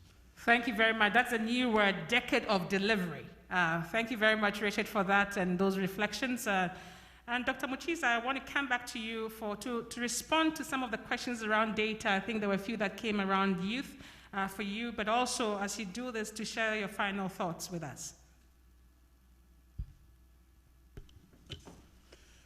I want to start from Richard's observation that we need to do indicators that are relevant for Uganda. Of the global 232 indicators, those relevant for Uganda are 201.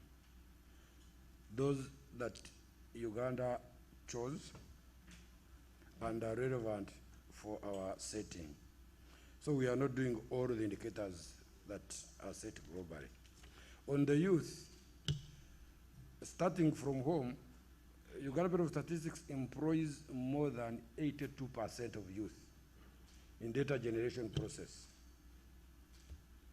We are also partnering with development initiatives that are largely youth, and also trying to harness the citizens-generated data. The big data and the youth are part of the big mass that is generating that statistics. So the youth, in terms of data production, are not left behind. In terms of data use, are left very behind because they are only, the large group of youth are involved in gambling and betting, which will not address the challenges that are affecting the youth. They are also involved in degrading the environment. So the youth have a lot to play in achieving the SDG goals. On the issue of quality data management with adequate financing, you are spot on. We are yearning for data, but we are putting as little in investing for developing statistical infrastructure, the IT infrastructure, to harness the big data and data science. So we are going to engage central government, development partners, starting from NDP, to make sure that we arrive at data quality through adequate financing.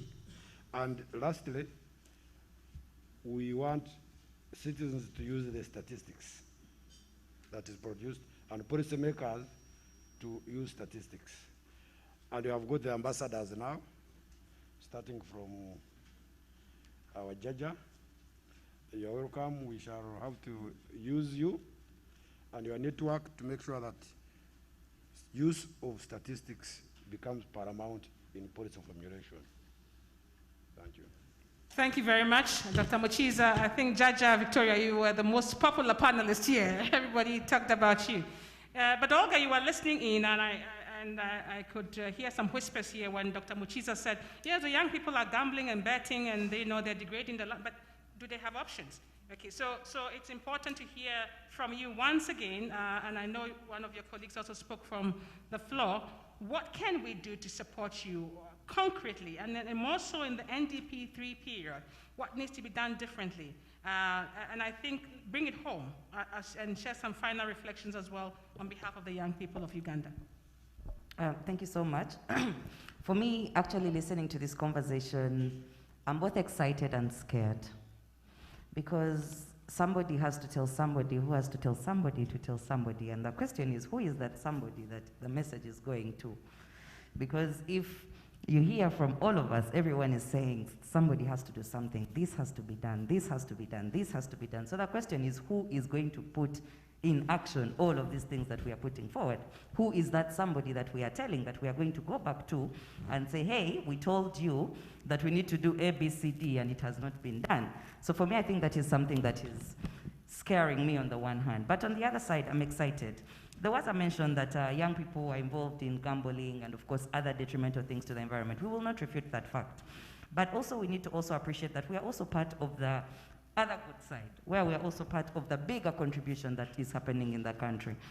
One of the questions that was raised was, how do we actually, it wasn't really about young people and data. It was about how do you document or how do you quantify the role of young people in achieving the SDGs. So how do you exactly put on paper and say that if SDG 1 or 2 or 3 has been achieved, it has been achieved because of efforts by the different various groups of people, A, B, C, D, and the young people want to know what exactly is their role in achieving those SDGs. Then I think then we will be then at a liberty to say that, by the way, when we look at all these statistics, you young people are not contributing anything, you're only gambling and being detrimental to the environment. And that will be something that will be taken very, very positively. One of the things that I need to also speak to is about a multi-sectoral approach. All of the speakers have alluded to the fact that it is not only the role of Ministry of Education to do what they need to do, because Ministry of Education does their part, but then you realize that as the young people are growing, then they fall into another ministry, which is the Ministry of Gender. And then as they are doing their work, as they are doing the different things, then they start falling into the Ministry of ICT, they start falling into the Ministry of Finance. But then where is this multi-sectoral planning when we are developing the NDP3, when we are developing these good documents? Where are the different people who are supposed to sit on the table and plan together? So for me, my call is we need to go back to that collective responsibility. It is one thing to say that somebody has to tell somebody, but it is another thing to really come out and say and show us who is that somebody.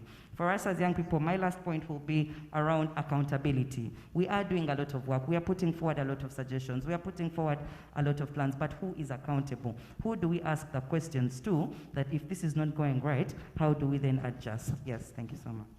Oh, thank you very much. A round of applause for Olga.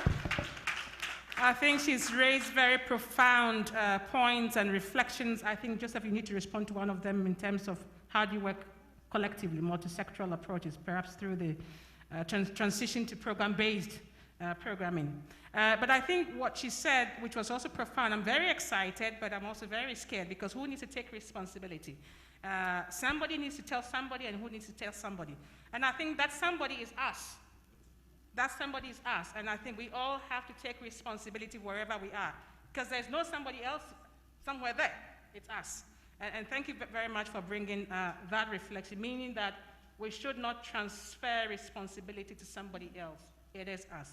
But Jaja, as the most popular panelist here, yeah, you've heard a lot, incentives for the private sector to invest, youth. I mean, what are your final reflections?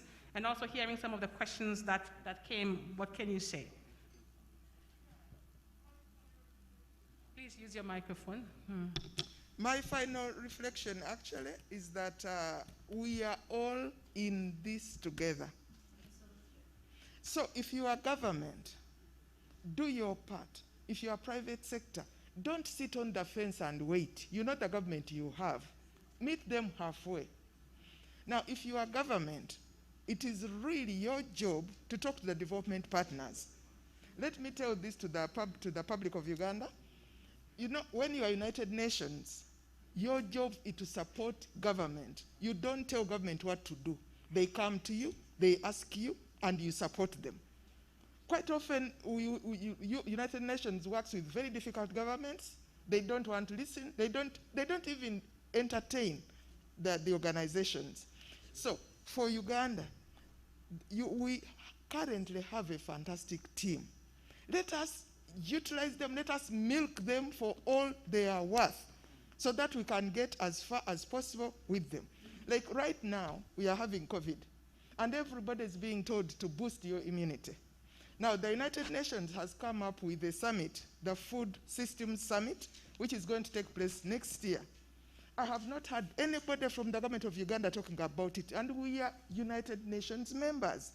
So please, government, talk to UN, talk to the private sector, and NPA when you are planning. Please continue to involve us in these plans, because we are going to implement 90% of them. Nothing about us without us. I thank you. Thank you very much, Judge Victoria, calling on all of us to contribute, and also for partners to leverage the comparative advantage, competencies, and complementarities of the United Nations system. Dr. Muvawala, you had quite a number of the questions, including potentially updating the Vision 2040, which came from the youth, I think, virtually. And yeah, what are your responses to some of the questions and your final reflections? I think one of my final reflections is that while my senior brother thinks my job is enviable, this is one job you don't want to take, because all the blame finally comes back to you. When you plan and they don't implement and nothing is achieved, they go back to blame the plan. But we are also sharp as economists. We also set assumptions and protect ourselves many times and end up achieving nothing. So somebody talk to somebody and talk to somebody. The whole thing is governance. Yes, that's why it is, you know, evidence is a very interesting thing. It doesn't lie. Somebody was asking me whether I should add education. I will not, because I'm using evidence. The evidence for Uganda says governance. Define it the way you want. Political governance, economic governance, social governance, home governance, family governance, which is also a big problem now. The whole thing is governance. Take it or leave it. That is number. That's why you even have an election coming. And that's why you're praying you want a peaceful election. That's why during election, we see some people going away thinking there will be trouble. They come back when there is no trouble. Yeah. Now we are saying everything we talk about, there should be somebody leading. And in this case of Uganda, the leading person who gives incentive to whatever is the government of the Republic of Uganda. In that government, you have people, you have institutions, you have systems. Within that government, if I was to task anybody to get the best out of this, I will task the PSs in this country. Do they attend meetings? How many of you find them in these meetings? They only send commissioners and other people. They are caught up with other important work. What is the most important work of a PS is to deliver a government program. And that's where we're having a problem. Your problem in this country is not planning. No. You can, and there is nothing new in planning, ladies and gentlemen. If you want anything new, go in the laboratory. But when you come in the world, everything we are talking about has ever been talked about. We're not talking about novelty. Now, if there was an integrated monitoring system and it has now dust, go back to governance. Because we should not reinvent the wheel. So now, should we revise the vision? Oh no, you don't have to touch your vision. Your vision is your aspiration. It doesn't mean you have to achieve it. You have to aspire to get to that level. People always make mistakes. Visions should go beyond your weight. You must punch above your weight. But the moment you give yourself a vision which is here, the day you stretch, you achieve it. So what we should be doing is to ensure that all systems are working together to deliver our vision. And my sister here was talking about something about working together. That is the basic problem of the governance in this country. That's why we have said go, program. And what do you see? People are fighting, program. Can you fight to work together to deliver something together? But we see it in the new video. I don't want to be part of this program. For God's sake. Is there anybody that can deliver a result alone? Let me give you an example which is very familiar. Who makes the laws in this country? It is the executive. They are the ones who propose the laws. Who passes those laws? It is the parliament. Who implements the passed laws? It is the judiciary. When you go to court, who prosecutes you? Is it the judiciary? Should then those people come together to deliver security of person and property? That's why we are saying we will not relent. You are going programs whether you like it or not. And I don't need a clap for that. You're going programs. And the government has already approved that. Cabinet has approved it. When you read the manifestos, program is in all these manifestos. We have no choice. Now, I think the question that comes from it can be my young brother, could even be my son. Quantification. I think this is a very important thing. When I came in here today, people were asking me, can you give us GDP by the district? My brother is going to continue having trouble with people because they demand and you have to respond. Can I say, what is, for example, now I know that when I look at GKMA, I know that 65% non-agriculture, GDP, is in this area they call GKMA. Kampala, Wakiso. So when I'm planning, I must look at the importance of that area in giving me GDP. So when I tell you do flyovers and you say they are not important, when people are wasting 3 hours in a jam, and that's where your GDP is. Now the numbers you're giving us, they'll help us in planning. Now, if we have the majority of the population as being women and youth, I think it is time for us now to start disaggregating our GDP by those sectors. To see what do women contribute? What do youth contribute? It's something we can think about. And this man here is a national accounting person, the best I've seen in this country. He cannot fail to do that, I know. I think since it's being demanded, now we have to deal with it. But let me give you a caution. Please put your planning framework as number 1. The plan should come as number. SDGs are within. I'm going to say this again. When 1 million youth for SDGs, no. 1 million youth for your plan. Because the SDGs are in the plan. The moment you achieve your plan, you have achieved. For Uganda, you have achieved your SDGs. What have I addressed?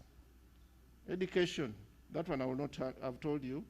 On the issue of the young people, I have addressed. Do we need to revise the plan? I have addressed that. Collective responsibility, I have done that.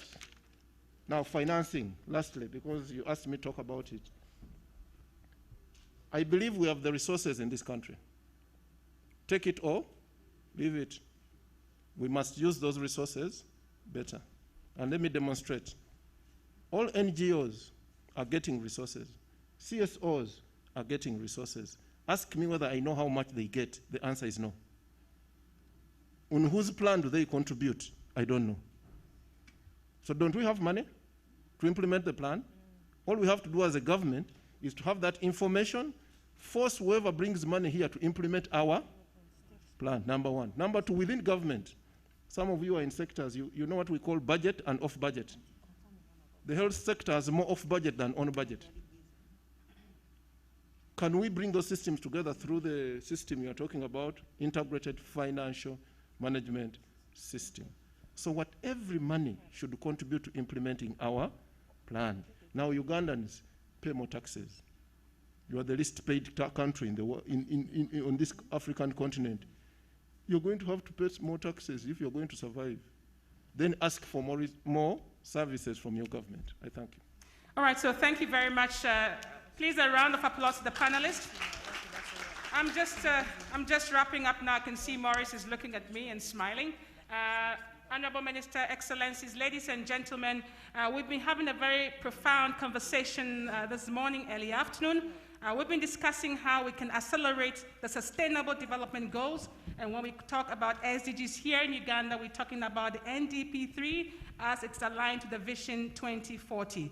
We've been looking at different accelerators that can help us to move forward, including in the areas of governance, environment, and industrialization. Of course, we also know that other areas such as health, education are important, agriculture are also important. We've also been discussing very strongly how data analytics helps us to make informed decisions, but importantly, to be able to target those that we need to target, leaving no one behind. We've heard very brilliantly from Dr. Muchiza. We've also heard about the role of local government decentralization, connecting to the people on the ground and giving them a voice, including through district planning policies and processes. We've heard about the young people, the need to empower them, build capacity, provide financing, and create enabling conditions to support the youth of Uganda, who are our asset, present, and future. We are one of the youngest populations in the region and in the world. And finally, we've heard from the most popular panelist here, Jaja Victoria, on the private sector engagement and the need to create enabling conditions for the private sector to invest, go back to some of the courses around scaling education to be able to propel the future that we are looking for. So overall, we've touched on a number of things: accountability, integrated approaches, compliance issues, mindset change, incentives. I don't want to go into all that, but I think the conversation should continue offline from here, and I think we should reconvene at some point too, also in the districts, to take these conversations forward. My name is Elsie Atefa, United Nations Development Program Resident Representative, and I hope you've enjoyed the very spirited debate we've had this afternoon. Once again, a round of applause to the panelists.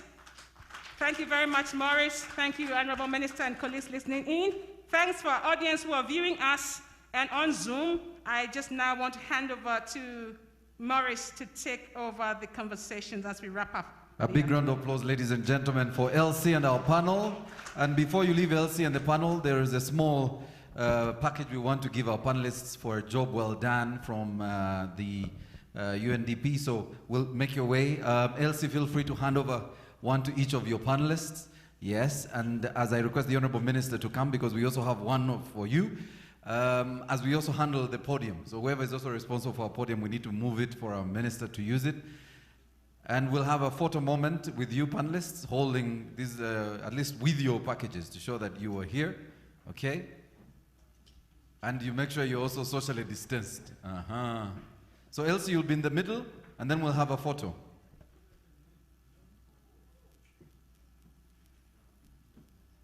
All right, so can we all join Elsie? Let's be socially distanced for this photo, so that there is evidence that we were observing the SOPs at this launch, all right? Elsie, okay. We'll have a photo, yes, there, with your panelists. Thank you very much. Thank you. Elsie, please do stay. We have one for the Honorable Minister. So, Honorable Minister, as you come, please come as we prepare to move this podium to the side so we can actually have the closing remarks.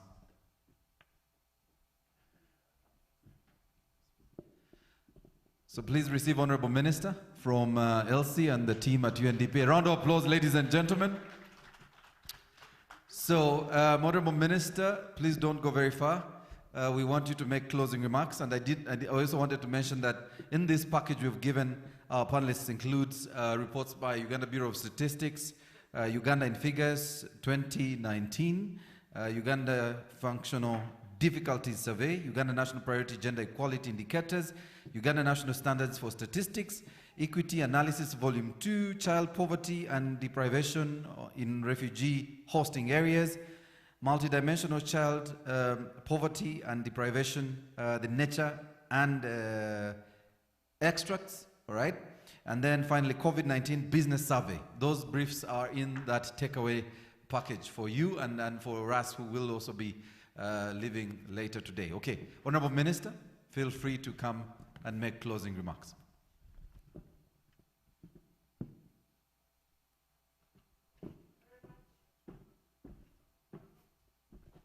Just 1 minute, Honorable Minister, just a minute. I could give you this as we connect that, don't worry. Thank you. And all protocol observed. First of all, join me to appreciate our moderator, Maurice Mujisha. I am a former lecturer in the Department of Literature at Makerere University, and I'm one of the people who started the Mass Communication Department Therefore, as a media person and as a communicator, it is always a pleasure to have Maurice as a moderator. Absolutely, you do the media industry proud. Your jokes are serious, like George Bernard Shaw said, and they are very educative. I want to thank our distinguished panelists. Thank you, all of you, very, very brilliant. And you have added value to what we came to discuss today. Honorable Victoria Secretary said something very important about nutrition. I read somewhere that we are what we eat, and that many people have committed suicide with the fork than with any other instrument. Therefore, let's be mindful of what we eat. So this has contributed a lot, and also from our participants, this has contributed a lot to Uganda's national SDG journey.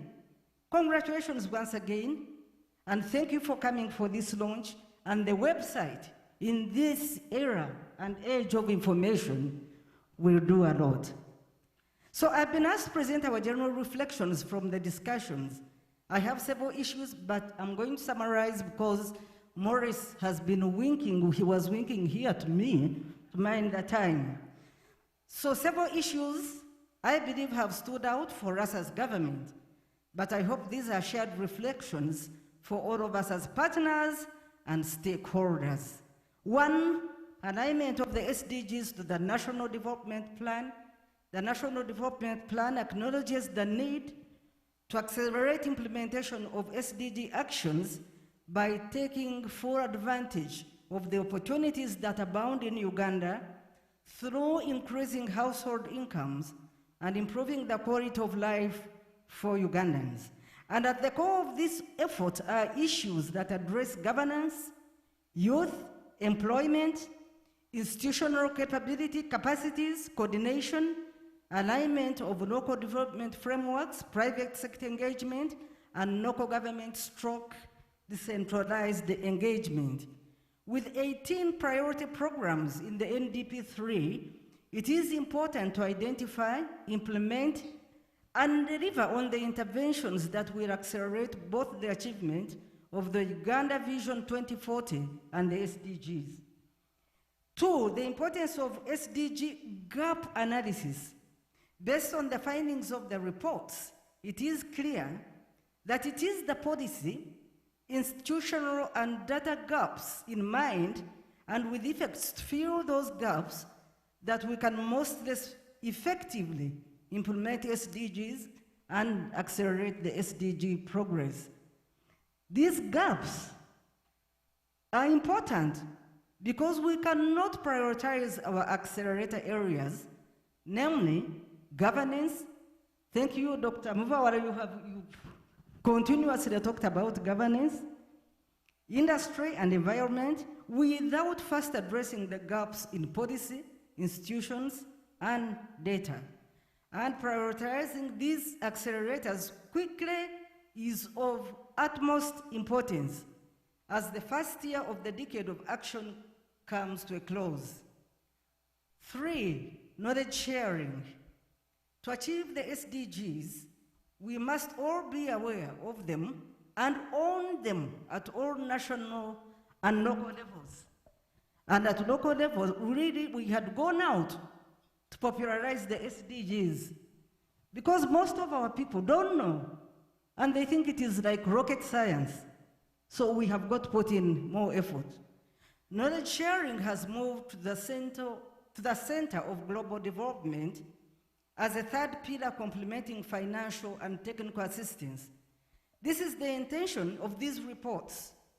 The SDG Secretariat website and other knowledge sharing products and platforms where we shall continue to develop through the SDG Secretariat and give out more information. For partnerships. Partnerships for the Sustainable Development Goals are extremely important. The panelists pointed this out as well. We have repeatedly heard that this comprehensive and variable agenda for humanity and the planet cannot be realized without increased and effective cooperation of all stakeholders at all levels. I would therefore like to conclude by thanking all partners. Please, a round of applause for our partners. A big applause for Madame Elsie. It's always a pleasure to have you in the chair when these conversations are going on, because you are really knowledgeable. So we are thanking everybody, the partners that have worked tirelessly to achieve the milestones that we are witnessing today. We thank the Office of the Prime Minister, the National Planning Authority, the Uganda Bureau of Statistics, and members of the UN country team who directly contributed to these knowledge products. I would like to reiterate the government of Uganda's commitment to support the data production, monitoring, and reporting on all SDGs. I thank you. Please take care and stay safe. May God bless you.